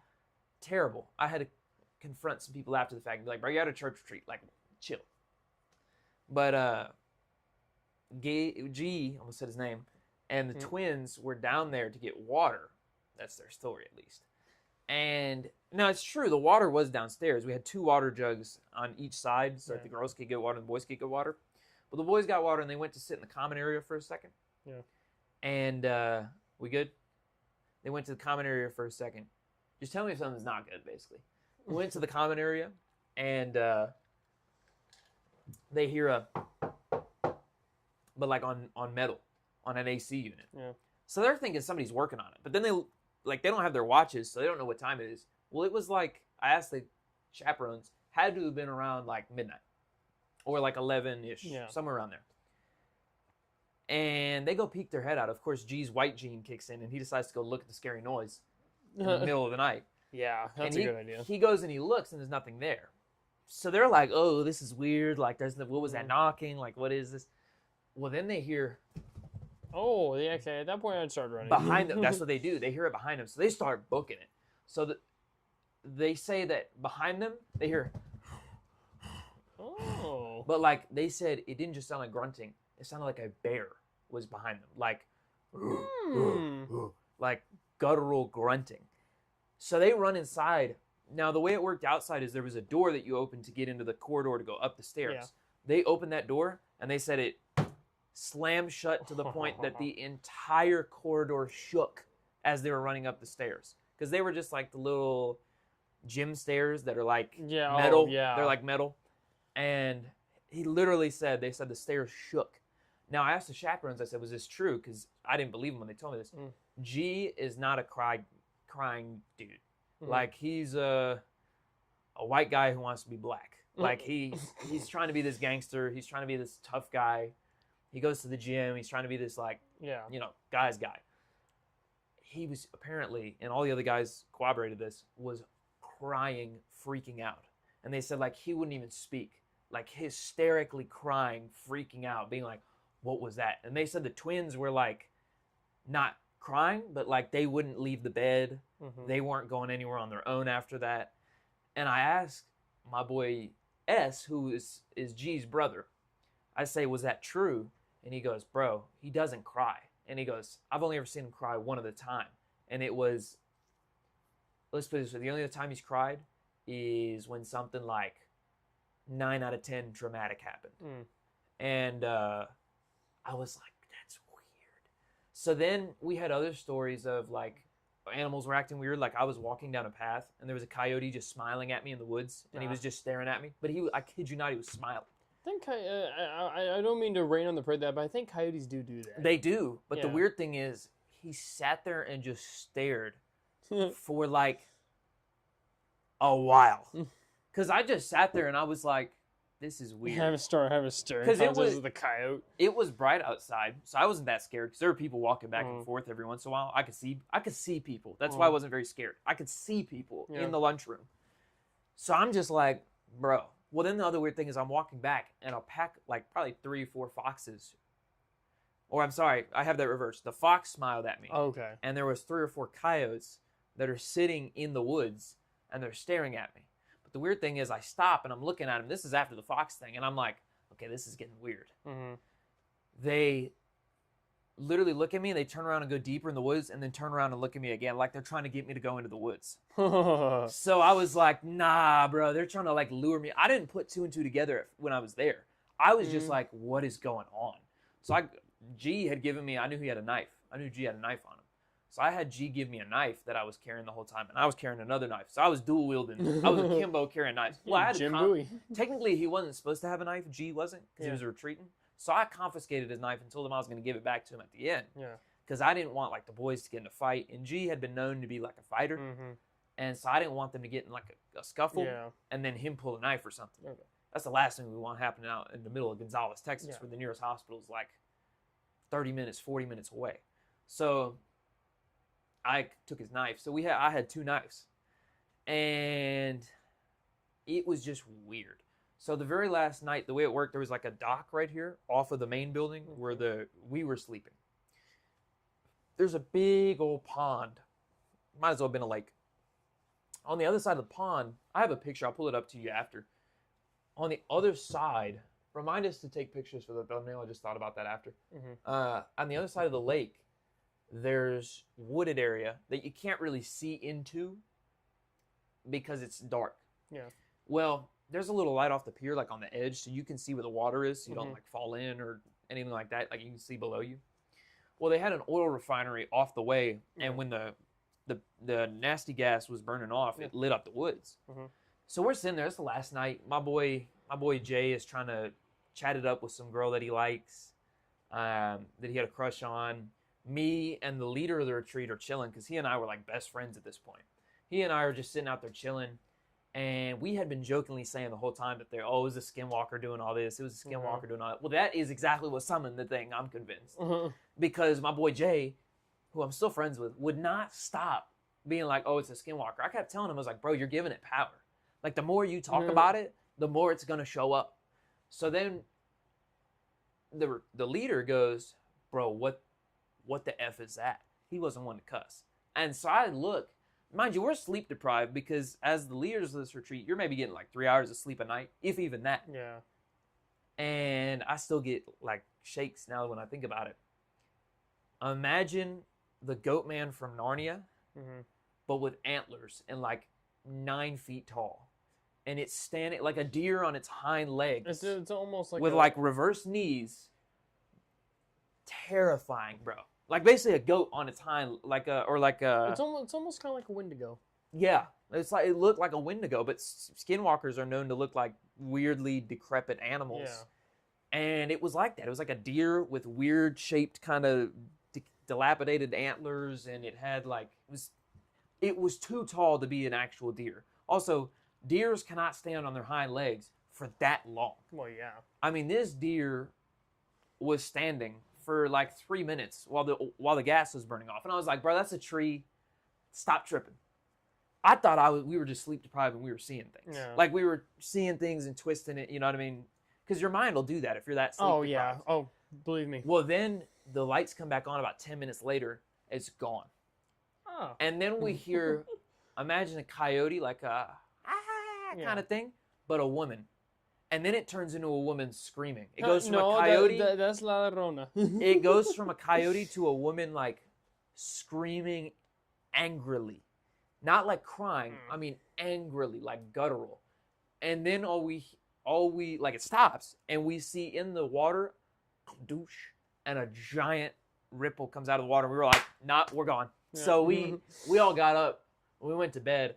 I called Jay after we got home, and he goes, bro, I need to go get like holy salt and something to like bless the house with, because this is when I was Catholic still, because he was like I summoned something, and he was like, I don't like this. He's like, I feel like an energy is following me.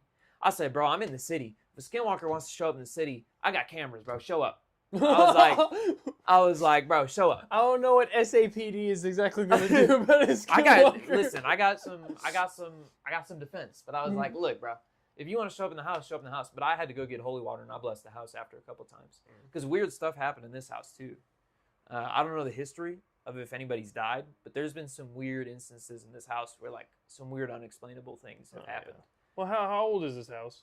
90s, 80s. I would say anything as old as that, there's gonna be some weird stuff. Like my brother is about to fix and move in with his wife and newborn child into a house that was built in the 80s. I guarantee you there's some weird stories there too, I bet. What was your story? You're gonna say you had a weird paranormal experience? Oh no, like I said, I think it's more of a coincidence thing. I mean, in all seriousness, she could have been messing with me, but at the same time, she never admitted that she did. It was whenever I was dating my first ex, and her ex. Actually, a few years before, they actually died in a car accident. Rest his soul there. But it was just one night. It was close before she left, and I don't remember why. I think it was like Find My. No, it wasn't Find My. It was Life 360 or something. Yeah. It was just according to what she said, it wasn't there before, and then it was there.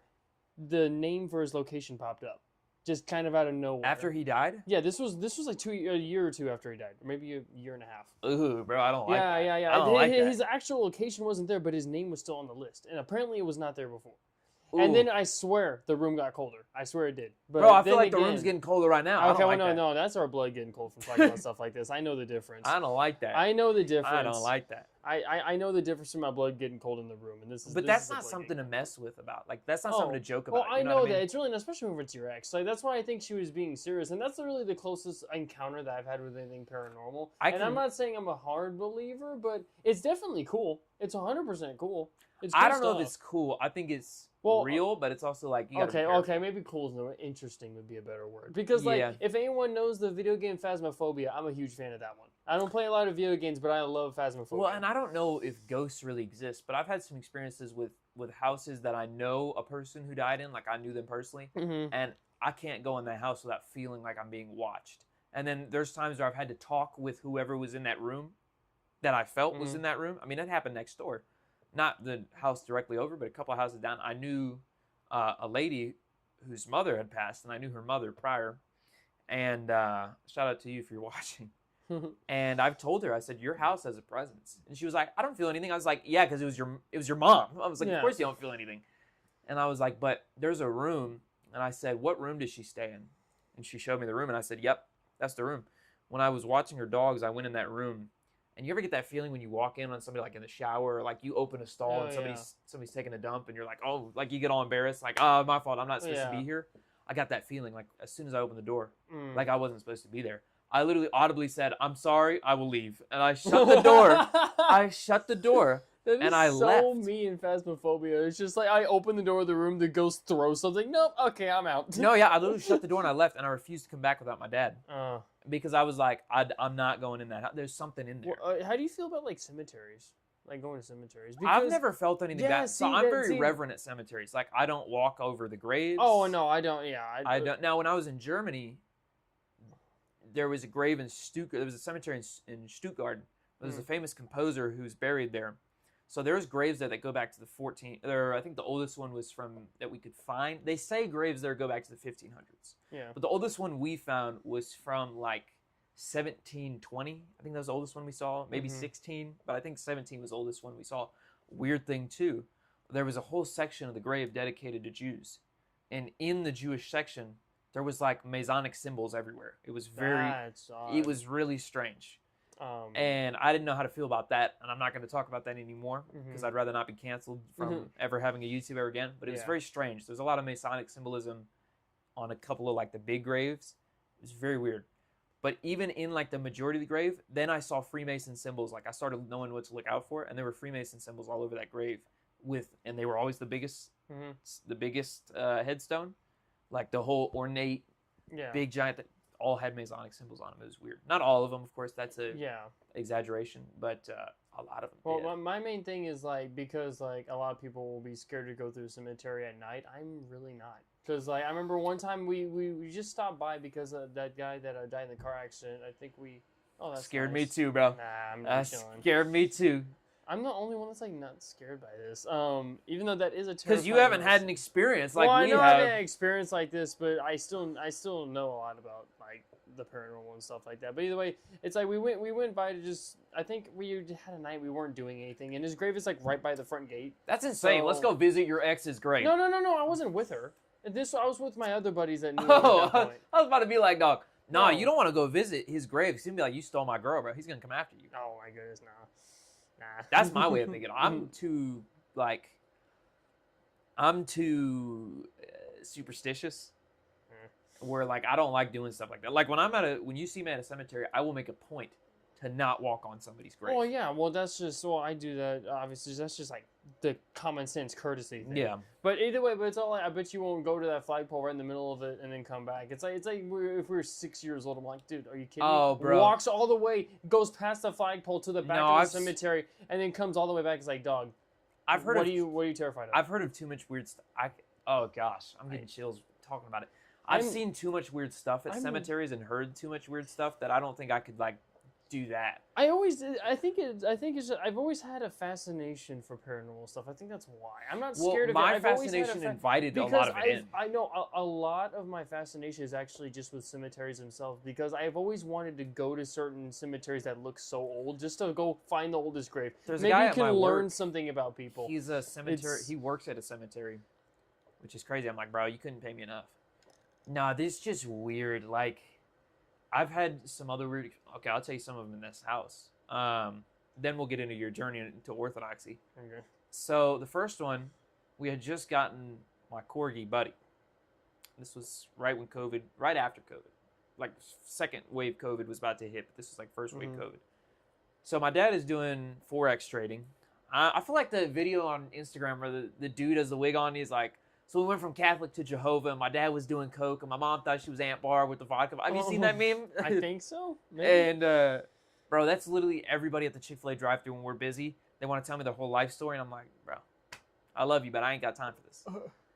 Nah, we're downstairs. I'm doing school. So basically, we just set up in the garage 2 folding tables. My dad did Forex trading on one. I did school on the other. So I was like, hey, you know, I saw you just finished this trade out. I'm in school. Can you take the dog out real quick? We're still potty training him. Yeah, sure. I'll take him to the front yard. He was little at the time. Now, we had a dog who was quite literally, pardon my French, but like, I mean, clinically retarded. Oh. Like, she had her neck broken as a puppy. So Oh, she had brain wow. damage. Oh wow. It's a very sad situation, but she I was know. literally like we called it a special dog. Mm-hmm. And then we had Lily, who was a service dog, who like, she would circle you if she thought you were in danger. Oh. Or like if there was like kids playing in the road, she'd Yeah. circle them until they went into the grass. Real smart. Never growled, never barked. Unless, Yeah. well, there's circumstances when she barked, but I won't say on the podcast because it's weird. It's funny, but it's not like paranormal. It's just funny. Okay. So my dad, as soon as we had one of the front door alarm systems. Oh yeah. So he opens the front door and I hear it. Winnie's sitting right here. She looks up at one spot like this. Like you're me. Yeah. She looks like this and she goes underneath my chair and she sits and she starts growling. She's never growled. She starts growling. Lily looks up at the exact same spot and she kind of like sits up and starts circling me. Mm-hmm. Oh. And so I was like, I started getting chills. I turned my chair and I was looking at that one spot. I hear front door again, and they both trail and look at something as if it moved, and then they start looking around trying to find where it went. What the heck? Immediately after that, not immediately, but a couple months after, like a styrofoam cup, if you put it on carpet, it's going to tip right over, Yeah. right? If it's Yeah. empty. Yeah. Like a 7-Eleven cup. It's Mhm. the double gulp cup. It's going to, Big gulps. it's going to, Well, see you later. If tip- anyone gets that reference, you're awesome. especially if you have a ceiling fan on, it's going to tip Oh, right yeah. over. So I had Slurpee cup sitting on the dresser because I was going to take it downstairs, and I went downstairs the next morning for school or whatever I was doing. I don't remember. Not for school. I did school downstairs. I don't remember what the situation was, but I had it sitting there. Lily was the only dog in the room. She was laying in her bed. Buddy came with me. I put my contacts on. Yes, I sleep with contacts. The whole thing. I come back. I do too, dog. You're not special. But mine are the ones that correct your eyes overnight. What do you mean correct them overnight? They correct, like I'm seeing 20/20 right now, and I'm not wearing anything. Oh, what in the world? Can I have some? They're like 2,000. Oh. They used to be like 2,000 in contact. I don't know what they are now. But they're worth it. They are worth it. Nah, I'm cool with contact, dog. I only have to take them out like once every 2 weeks. I'm chilling. Oh, that's chill. No, so I come back with Buddy. The cup's now in the very center of my room, upright. Even with the ceiling fan on max and on the carpet. Lily is in the exact same position asleep. So I was like, what? Because even if it blew off my dresser, what is the chance that it falls directly into my center? I mean, dead center of the room and upright. Yeah, really. Like, there's 0% chance of that happening. With the ceiling fan on max, no. Yeah, no. So that happened, and that was just like, bro, weird. So I took a picture and sent it to my mom, and I was like, told you the house, there's weird stuff going on. That would be... Because she's a skeptic. That would be an interesting question for fathers. Like, what's the Orthodox view on the paranormal? I don't know what the Orthodox view is, but I got to tell you, man, I've had too many experiences to not believe it. I mean, personally, I don't think it's a salvational issue. Well, no, of course not. Of course not. It's just... I wonder what the stance is. To my knowledge, the stance is there's just demons. But I've been in too many situations where I know somebody's died and it wasn't a malevolent spirit. Yeah. Like when I go to that same house now, whatever's presence is there is used to me now. Because I still feel it there, but it's not threatening or like embarrassed that I'm there anymore. It's not as strong. No, it's still as strong, but it's an invitation. I've spent a week there one time where I literally stayed there for a week. Like I lived there for a week. I slept there. I did everything there for a week. And it was like... I felt I felt the thing there, and I didn't have a problem with it. Yeah. Because it was like it got used to me, or it remembered me, or something, but there was nothing malevolent. Things weren't moving, nothing changed. It was pretty chill. And I don't know. I don't know what happened there, but maybe it was gone. I don't know. But I swear I still felt something there. But there's houses that I go into, and I'm like, bro, there's some weird stuff going on here that I don't want to be involved with. Well, I don't know. The way I see it is like you could have presence. I do think that there can be presences. Presences? That's not even a word. I think so, yeah. Presences? Look that up. It's not that important. But they'll understand. Bro opens up a dictionary. But like there could be presences. Now, that really, I think we can boil it down that there's two. There could be like normal ones, and then there could be demonic ones. Oh, you can tell the difference between demonic. Oh, absolutely, absolutely. There's a feeling of dread. Like I think it's just skinwalkers are just. It's like how healings can come from some relics per se. Yeah. There's presences. There's presences. It's just whether they. Is that the word? Yeah. Okay, it is. Good. I was right. Well, because like I don't think that skinwalkers are some Navajo person who became a demon. Yeah, no. What I think it is it's one of two things. It's either a demon posing as that's just taken on that kind of folklore to scare people. Yeah, that's what I would think. Into like fear. Or number two, it is a Navajo person who sold their soul to the devil unknowingly and has attained this level of witchcraft. Because we know witchcraft is real.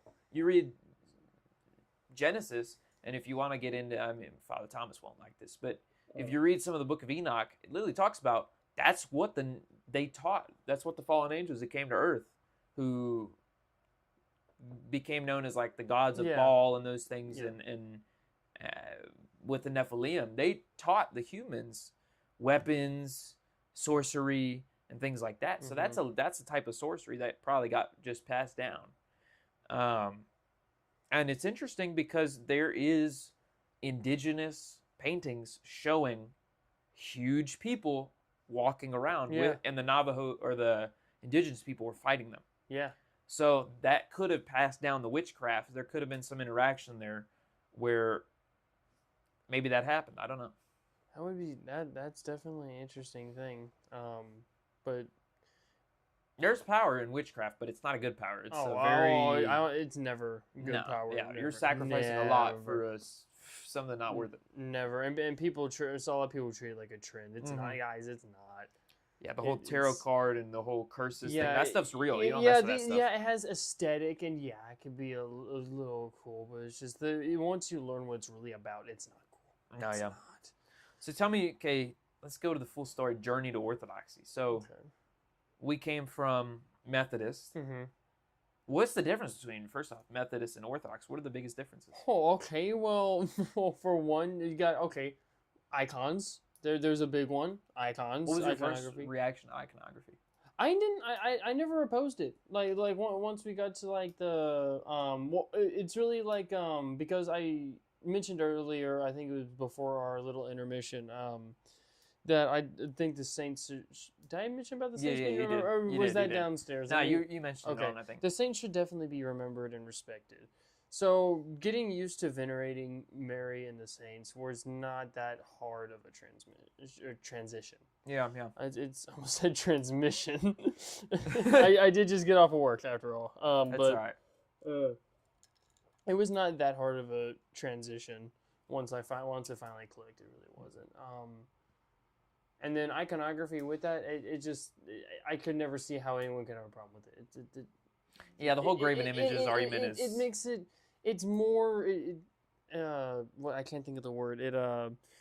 I guess pulls you in closer is a more long way of saying it. Yeah, it's a tool. It's a tool. It gets you involved. Yeah. Stuff like that. It's a way to get deeper in the faith. And Yeah, I had a girl tell me today... It's all positive. There's really just nothing. The only reason you see anything negative is because you choose to see said negative. It's not actually. You're being a fly instead of a bee, as St. Paisios said. There you go.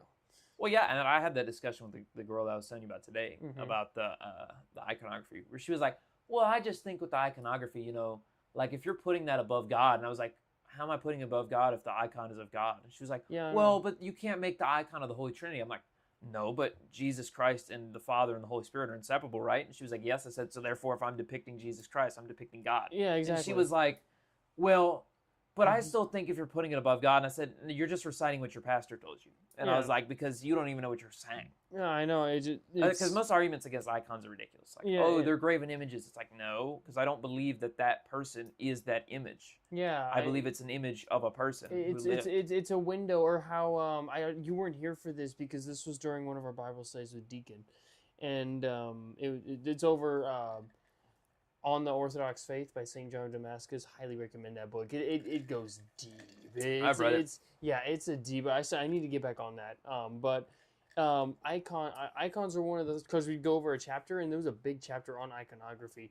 A great way he put it is it's like a periscope in a submarine, because you see a mirror and then another mirror and then you see what you're actually looking at. It's just like that. A window is one way to do it, but I think to any Protestant, or I mean, would you think some Catholics would be not against it, but like No, Catholics have the same thing. Okay, it's just Catholics have icons, but we just, I say we as in like when I was Catholic, it was just 3D iconography. I don't mean Catholics isn't a generalization. I just mean like very few specific ones. No, Yeah, Catholics really. are all for iconography. Okay. There's Catholic iconography too. Well, yeah.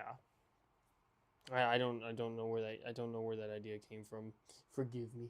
No, you're all right. Well, it's just because I keep saying we. I want to disassociate myself, but the Catholic Church adopted more of a 3D iconography, like for statues and stuff, more than they did the 2D, which the Easterns still hold, which I like. Well, that's kind of what I meant, was like the separation there, not against the actual veneration of said icons, whether we're talking about 2D or 3D. Yeah. That's not what I meant. No, yeah. I forgot where I was going with this. Couldn't remember. You were talking about to Protestants. Yeah. Oh, yeah. That's right. The window thing. So you see, yeah, to Protestants, the window could only really that metaphor could really only go so far. I think that periscope thing really, really shows exactly what icons are. Yeah, because like we also, well, then I think it was John Damascus said we don't worship the matter of the paint and the wood, but we worship the God who became matter. And you really can back that up with the fact that these icons are so modest. They're not meant to be completely accurate representations of who's being depicted. It's a rough one. It's very modest. A lot of icons, like if you look at this icon, I keep looking back up at it. every single one of their faces, apart from the beard, is the same Yeah, exact like their face. eyebrows or their heads are bigger. That's just the art style, and it's so modest because it's not meant to accurately just. Yeah, because we realistically don't know what Saint Athanasius the Great looked like. Yeah, But we can just assume. We don't know what Saint Xenia looked like, but we can assume. We don't know what really Seraphim of Sarov looked like, but we can assume. Now, there are some saints that we do know what they look like. Saint Paisios, Saint Paisios, Saint Nectarios, Seraphim Rose, Saint Seraphim Rose. Well, soon to be Saint Seraphim Rose. Soon to be. Ones like that. Porphyrios. Olga. Olga. Just glorified. Ones like that, like we know what they look like. But then you have like the Transfiguration, which y'all can't see. But there's Moses and Elijah. Well, we surely don't know what Moses and Elijah look like. Yeah. But even it just saying Moses and Elijah is meant to be a depiction of that person. Exactly. And the idea of it is you're showing respect to the person depicted. Yeah. You're not worshiping the person depicted. Yeah, you're not worshiping the piece of wood. Now, like in the case of God, yes, you're worshiping God, but you're not worshiping the image of God because you believe it's God. You are venerating it, meaning you're showing it great respect. Because it's like this, even just showing respect to the image of, like, let's say your grandma. I was going to say, yeah, cause a great, I don't know if you'd call it a metaphor or just like... Analogy. I think that's it.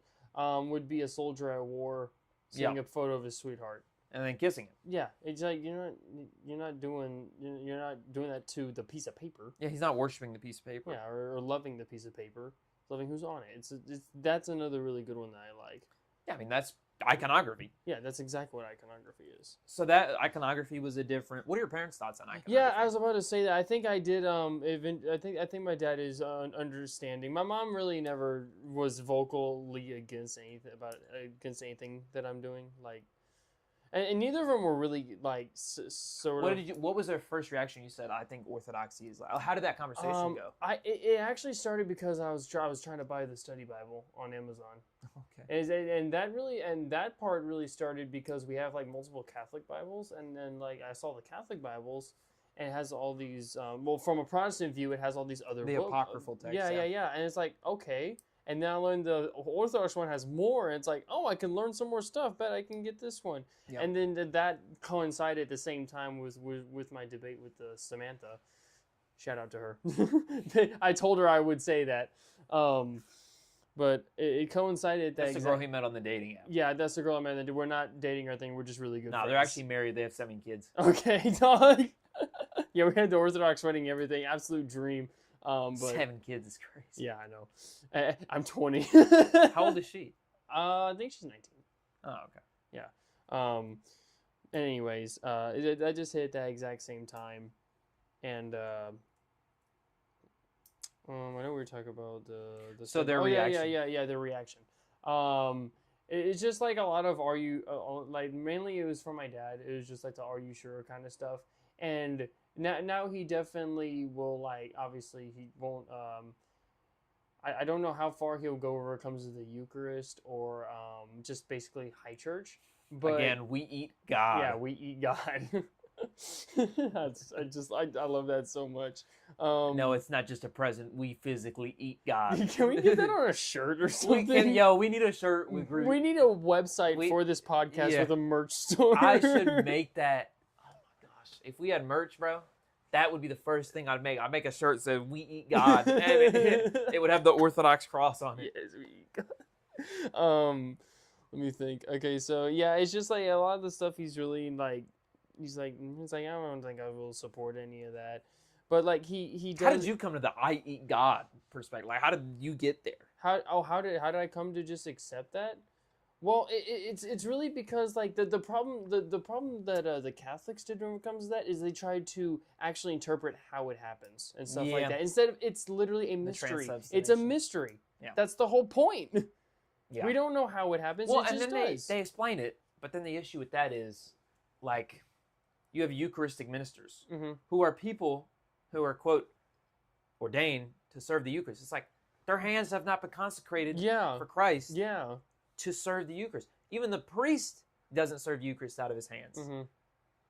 Even the priest is not worthy to touch the Eucharist, if even the bishop, if even the patriarch Yeah. is not worthy to touch the Eucharist, then how do we have Eucharistic ministers? And then you have people who take the Eucharist in their hands and they go back into church and they put it in their purse. Oh, that's. Or they come back into the church and they put it in, they just leave it places and leave it sitting there. It's like, you can't do that. No, that's just not right. Like, if that really is the body and blood, if that happened in an Orthodox church, even Father Thomas, I Yeah. mean, the times that the Eucharist has spilled. Oh yeah, I remember the first time I saw that because I already knew what would happen. Bro, I saw it in a YouTube video like a week before it happened, and whenever it happened, I was like, "Oh, he's actually gonna do it."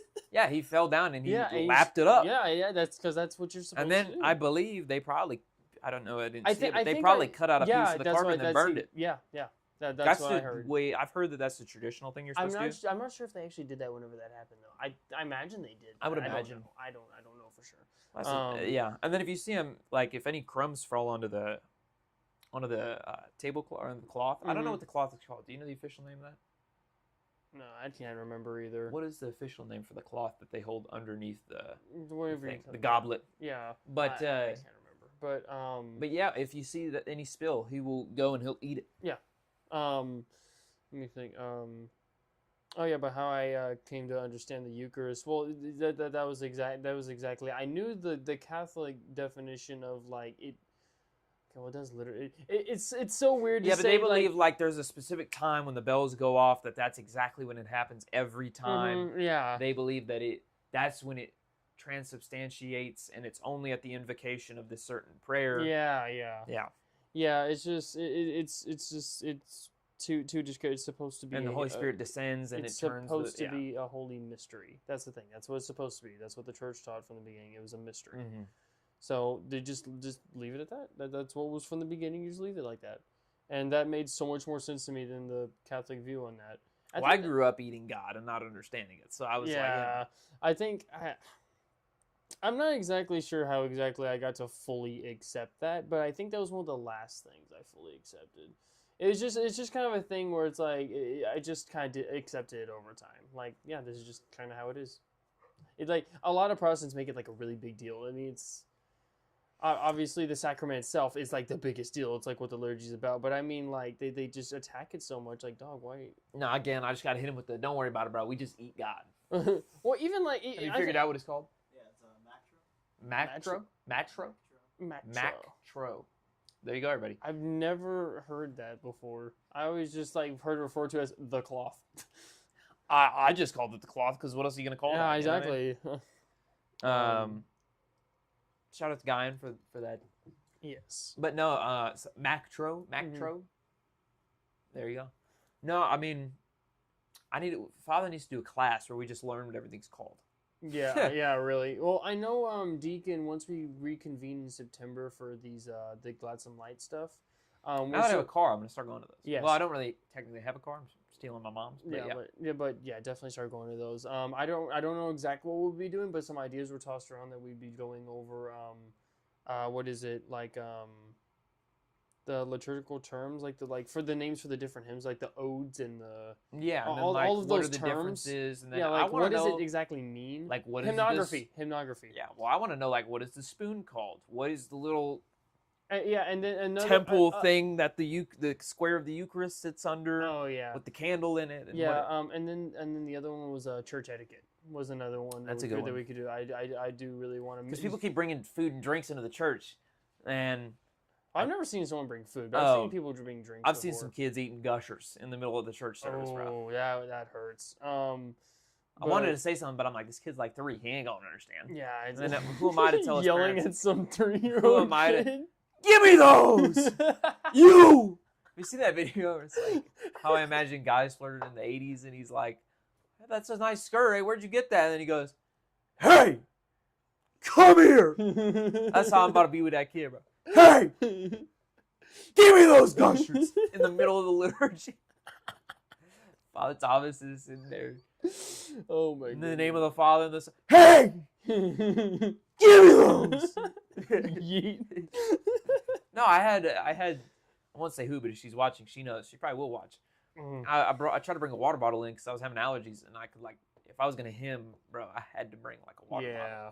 And she goes, the tradition's actually we don't bring food and drinks in, and I was like, okay, and I was like, just throw it away. No, you'll see me like right before I go in for liturgy in my truck, and like especially mornings, I'll just chug water for like a solid 10 seconds straight before going. Bro, in. I have seen just that. to make just to I make parked beside you one day, and I Oh. was like seeing you just. yeah glug, just glug, just glug, to glug, make glug. sure that it's like I will not get thirsty during liturgy because I love to fully participate and do all that. So when you become Orthodox, though, don't do that. Because the tradition is you're supposed to come take the Eucharist on an empty stomach, not even with water. oh yeah, I know. Waters and maybe a little bit of coffee is the only thing I have. I will not eat. What I I'm try- already yeah, I was preparing gonna say, myself for I that. don't will eat. not eat. I don't eat. And then I literally, if I get hungry, I'll look at the. I think the only time I did is not. Yeah, I think it was this past Sunday because I had to wake up insanely the only early. time I did it was Pascha, when I had to eat before Pascha. Oh. Because I have hypoglycemia, so like if I'm Okay, yeah, well, that can't really help that. yeah. But yeah, I had to But wake before up. liturgy, I still don't. I had to wake up really early because I had to go meet my parents to give them some medicine that they forgot. Yeah. So I woke up super early. So all I had was like 2 slices of bread. That was it. No, I tell God, I'm like, feed me with your scriptures, bro. I don't call him bro, but I'm just saying, hey, bro, Hey, bro. feed me with your scriptures. No, I usually look up the icon and I'm like, Lord, like, Yeah. fill my hunger with your scriptures. Fill my hunger with your word. Mhm. Because there's times I be hungry. My stomach will be bubbling, and I'm like, bro, I Oh, wish yeah. I was having a burger right now. It really sucks for me because I'm doing this Greek dancing thing too, and the only thing I'll have in my stomach is like Or just having a tortilla. like the blessed bread. That'll be it, and I will go from waking up all the way till like 4 o'clock in the afternoon on just a few pieces of the blessed bread. Typically, what I That's do, it. And once I fully become Orthodox, it'll be that in the Eucharist. Jimmy and That's I it. have a little tradition. We'll get a bag of that, and we eat it throughout the week. Oh yeah, Every day. I should probably start getting some of that. That'd be Except some weeks there's none left but crumbs, so I can't take any good. because yeah. there's just crumbs. I'd be like pinching crumbs and packing it like it was dip, bro. Like, I gotta put an upper blessed lipper in real quick. Like what? Oh, I'm gonna that's put it good. in a little empty, like the coffee ground, Yeah. like grinds cans. I'm putting the grinds cans where it's like the coffee pouches, but I'm just gonna pack my blessed bread real Oh quick my and just. goodness. I laughed and I went right into that mic. I hope that wasn't too loud. I You went probably right just heard there. a ha ha. No, I just okay. Okay, where were we at? Because I know we started talking about like just the fasting before the liturgy. That's where we. Yeah, so okay. This goes It was into the good. journey into orthodoxy. Well, you kind of told us about that. You told us it was through the dating app. Yeah, it was through dating. It was through Samantha. Were you and- questioning faith at all? Like, Uh, were you questioning where you were? like were you- whenever it comes to Christianity as a whole? Yeah. No, I was concerned. Well, or were you questioning? I should say, Methodist theology. Were you questioning that? at all? I was mainly questioning the strength of the foundation of a like non-denominational to Protestant just faith. Okay. Faith as in not just my personal faith, but the faith as in the structural integrity of the church. And that was one of the main things that pulled me to Orthodoxy was the integrity. Yeah, That was one of the main leading things. makes sense. Because I would like to, if by God's grace I have kids, I would like for them to go to the same church that I went to, and it will not change. That's like the goal right there. Oh yeah, because you want everybody to believe in what you believe. Like you want your kids to believe what Yeah, you believe. That's the whole point of raising them in the faith. That will never change with even with how secular this world has become. So, what is your end goal? Like, what do you want to do? Do you want to stay doing mechanic work? Do you want to become a priest? Do you want to become a Well, deacon? I'm glad. Well, you know what's funny? One of my coworkers right now actually told me, he's like, yeah, I could see you as a deacon because at the time he didn't know that Orthodox priests could still have families Oh, yeah. because he's Catholic. I So see. he didn't know that, but I wanted to be a deacon for the longest time. He says he could I see wanted to me be as a a deacon. priest. I'm gonna wait till I get like a really strong calling for that. I already have a calling to be a priest, bro. But well, good for you there. I don't feel quite that calling. I don't think I could handle that responsibility. Oh, at I'm the- already stressing, bro. Oh, I And I haven't know. started yet, I'm well, stressed. it could be like those things like whenever it comes to having kids. You're never ready. You're never truly ready. That's But- what I've been telling. Like Archer wants to be a monk, right? He's thinking about it. He keeps thinking about it, and then he goes and he asks me if one of our coworkers is single, and I'm like, dog, you can't be a Oh, I monk. guess- See, yeah. I just you brought up the monk thing. I just want a PSA for the internet here. That was a joke, let's- by the way. He hasn't asked a coworker, but he was asking Oh. me if a couple girls that were coming. Yeah, in none the of this mall. is about Archer. I don't know him. Do I know him? Y'all met once. Okay, I had to see him. Oh, I remember him. Yeah, okay. None of this is about him, but it's just about monks in general. A lot of Orthodox guys, mainly guys, because I never hear nuns get referred to here. We have two modes. But yeah, see, that's the thing. It's like if I don't get married, I have to become a monk. No, that kind of puts the monk thing as like just a secondary kind of. Yeah, I know. It's I've a been- backup plan. That is a calling from God to do something like become a monk. Absolutely. And, And if of you course, ever want to try it, just go to a monastery. Oh, Live, yeah, no, live with yeah. the monks for a weekend and Yeah, see if you- that's what you want to do. Yeah, well, yeah, you can stay at the monastery for like a month or so. Some monasteries will do that to where you can just go there for like a month just Did to they kind do of. that at Holy Archangel? I don't know, but I would love to find out because 'Cause I I wanna- would love to go to the monastery for like a week. Because I want to take Archer up at one point because he wants Um, to go up and discern. I keep telling him we're gonna go. But yeah, just that PSA. We cannot treat monasticism like it's the backup plan. here. Yeah, Because my plan here, because I don't feel a calling to become a monk, even though I do really admire the life. I think it's extremely peaceful. There are a lot of struggles when it comes to that. So those pitfalls, I don't feel that quite yet. But my whole plan is because you mentioned the careers. Right now, I'm actually looking into the ranching industry. okay. And hopefully, because my buddy that I work with right now, his aunt and uncle have connections. Hopefully, I can find one that has provided housing. That's the main That'd be thing. nice. That'd be nice. That's the main thing because that could set me up for whether I would want to settle down and get married or not. Because if so, then I could be with this person for a while. We can get married, move in together on that ranch for a little bit, save up money for a long time, then finally move out our own place. Or if I stay single, well, I got a place to live. Because it's so hard to do that in today's world, and Oh, no absolutely. no offense to anybody like from the city or lives in an apartment, I can't do that. I that's not me. I can't live in an apartment, and I don't care. The city life is not for me. I can't do that. Fair enough. But it's just like one way or another. I don't see myself becoming a monk. If anything, I'd be like a personal monastic, is the way I like to put it. yeah, you can do ascetic things without being a monk. Yeah, Yeah, because you should practice some ascetical things, at least every once in a while. Like sleep on the floor, don't sleep on your bed. Only sleep 3 hours and dedicate the rest of the time to prayer every once in a while, like especially during Mhm. Pascha or some seasons like that. yeah, Because those are ascetic practices, but that doesn't make you a monk. yeah. Well, Um, I'm already struggling with that too because right now we're in the Dormition of the Theotokos season, which that's for a new calendar. The old calendar, I think they start in 6 days now. Stephanie told me yesterday. I think it was 7. is Cause she in old calendars? yeah, Rollcor's old calendar. Oh, I forgot they are. Yeah, we're their old calendar. Joachim she Anna po- now? she yeah, so Joachim Anna. Yeah, she pokes fun at me sometimes for being a new calendar. It's like It doesn't make a difference, but yeah.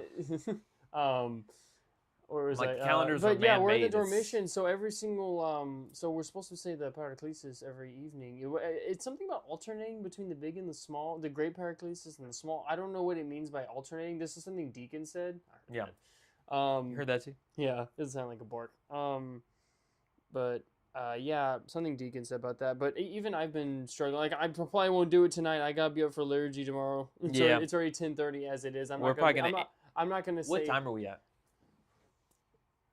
1:14. Okay. Yeah, we'll Okay. probably do for about 15 more minutes. Okay. And we'll wrap So yeah, I'm not gonna say the whole hour-long Paraclesis right Yeah, now. yeah. Before going to bed before liturgy tomorrow. I don't need to be falling asleep during Father Thomas's sermon. Some of his sermons, and Father Thomas, I'm sorry, bro. I love you, Father. I mean, really, you are my spiritual father. Don't know where I'd be without you. You're an inspiration. Sorry, my mom texted me. I had to tell her excuses. I was like, go lock up the chickens, please. She was like, anyway. sermons. Yeah, some of those, I sit there, and this is probably just my ADHD, but I'm like listening, and then what did he say? Oh. And I'm trying to think about what he just said, and I'm like, oh, I just missed everything else he just said. Oh. And then I have to lock back in, and I missed like 15, I basically missed like 30 seconds of his homily, and now I'm just lost. Yeah, I do that sometimes, but I blame that one on myself. No, that is my fault. That is my fault. Like it's Some not of them are so diagnosed, good. so I'm not trying to pander, but I do believe I have ADHD because I have. You have ADHD, dog. Yeah, okay. Well, everyone around me that really knows me will say I have ADHD, so I'm pretty sure I have it. Dogs Because got I ADHD. struggle focusing on reading. Bro I struggle- squirrels all the time. Yeah, But that's okay, so do I. Well, yeah, mainly when it comes to cars, but I forgot where I was again. See, that's an ADHD thing. Yes, too. yeah, I know. Well, I'm just trying to go back to even before we talk about the sermons. Where were we at? No, his sermons are really good though. A lot of the times. That's right, because we were talking about the ascetic things, and I said I wasn't gonna say the Paraclesis tonight. But yeah, so I'm really trying to remember that. I have really struggled with this Dormition season, where it comes to saying the Paraclesis every night. And most of the time, it was a few times it was out of something out of my control, like right now, but other times it was because like I am expecting a call from a friend, which it's like. It's like, yeah, I get it, but at the same time, that call could wait till tomorrow, and I just didn't do it, and I feel bad for that. But definitely gonna try to incorporate that, especially this next go around at Pascha, 100%, because this next Pascha is where I'm gonna get baptized. So I'm 100% gonna try and dedicate more time there. So were you baptized before? Validly? I believe so, because all the other pastors after the one that did that baptized me did it in the name of the Father, the Son, and the Holy Spirit, each one like that. So it's triple immersion. Yeah, still. it is still triple immersion. I believe that would be valid. I don't know exactly what the Orthodox view is on a second baptism would be then. I'll talk to you after. Write that down if you wouldn't mind, please, as a reminder for me to talk to him about it. Because I've done some, like I'm not a priest, obviously. I talked to Father Thomas. I talked to Father Thomas too, and it's kind of like it's kind of either or. I can And give you I'm my opinion from what I've seen, but again, I'm leaning more towards just doing the second baptism, because this is such a whole new me compared to what I was before. And plus everything with the Methodist Church and how it just broke apart is just, it doesn't seem like it was still valid. Don't get me wrong. I'm not questioning that, but it just doesn't seem if it was as... valid, I'll say this, you shouldn't get another one. But I'll explain why after. Because there is a very good reason. If you read the Didache or the Didache, and then there's some other sources Maybe I should go to like Father Christopher joking now with this. I have time to do it because I'm waiting till next year. Because Yeah, just get another father's opinion on it. Yeah, well, ask Father Thomas if he would be for his blessing for that first, because that, like, at least that's what I do. When I am going to go do something spiritual, I try to ask Father Thomas' blessing first, because it's a humbling thing. You want to make sure you're not like doing things out of your own fruition. Yes. Like before I started this podcast, I called him and I asked for his blessing before, and he was like, "Yes, just with these caveats, to avoid this, avoid that."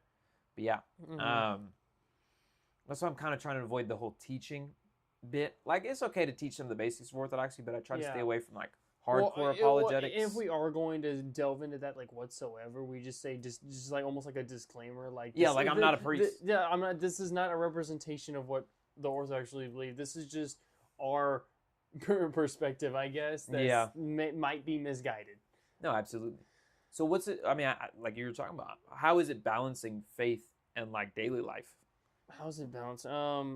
It's a struggle a lot, because especially with my current job, I live an hour away from it, so I have to wake up early in the morning, and sometimes it's a struggle to get out of bed like immediately. Usually I wait like 15 minutes and just try and wake up a little bit first. Yeah. And so I barely have any time to even really do a morning prayer routine. Yeah. Which I still end up doing. I have this book by Igumen Gregory, I believe is his name. Sure. Oh, Full of Grace, Glory to Thee, I think it's called. And it's just a book on the Theotokos, different topics, stuff like that. Like, talk about her ever virginity, what makes her holy. I don't think that's exactly what the chapter is called, but just all these different, like, more controversial things. It's really like a answering questions for Protestants kind of a book. So it's like a catechism almost. Almost. And at the end of it, there's it's called The Story of the Five Prayers. And really, there's like a opening section, and that's basically my morning prayer routine, because I don't have much time. It's a whole opening section. And it's well, any is better than none. Yeah, exactly. Whatever time you can spare. Exactly. But it's just like the time right now. Now, hopefully, if this ranching thing goes really good, hopefully I can have a little bit more time, because again, if they provide housing, I'm living right where I work. I could still get up a little bit earlier and have a lot more time to do a more in-depth thing. And the main things I want from this ranching thing, I just want the provided housing and to be able to go to church. Those are like the two main things. Other than that, work me as hard as you want to. I don't care. Yeah. As long as I'm making enough money to be able to pay for my truck and food and stuff, they're cool. That's a way to live. That's cool by me. Makes sense. And then when it comes to evening, it's just like the personal struggle with laziness. It's a real Oh, I thing. get that. Sloth I hate to sloth admit- is a real thing because There's many a especially- times where I've just been like, especially whenever it comes I'm like, not praying tonight. like- and I just go to bed. well, it's not even just that. It's just that the doom scrolling on my phone can get really out of hand. Where I It's- just, it's yeah, such a- you put it's- it off. Yeah, until the it's last minute. it's such a temptation, and then by the time it's that last minute, you're like, man, now I don't really have time for this. Why did I do this again? That's like what it's like. It's just like with any temptation. Why did I fall into this again? This and that. It's just the same thing. It's just something we all got to fight. Oh yeah. So it's not even just fighting off the regular passions you deal with. You're fighting off the urge to not do the things that fight off the other passions in the first place. You might have to slow that one down to figure that one out. Quote that. Yeah, that's a hard. That's yeah. a hard one, but if you just think about it for a second, I hope it made sense. But yeah, it's just everything is a struggle. Everything is a struggle. That's No, just for because sure. of our fallen nature. No, for sure. Well, thank you for coming on. Absolutely. It was great to have you. Thank you again for our Jamie Oh, absolutely. guy. But We're thank gonna you. we're gonna have to get a Jamie cam at some point. Nah, we're going. He's our Mike guy. He's not Jamie. He's Mike guy. Oh my god. But I appreciate it. He's been a great help. He's the one who actually purchased the microphones. He's the one who's given us this phone to record. So shout out to him. Yeah. Thank you very much. Yeah, it was a good episode. I think It was. people are gonna benefit from it. I really hope so. Hoping you'd reach out here, and Of course. hopefully I'm back on for something else in the future if we ever try and do Yeah, I anything plan on else. having some repeat guests. Yeah. Yeah, sounds good. Of course. Alrighty, thank you. Goodbye.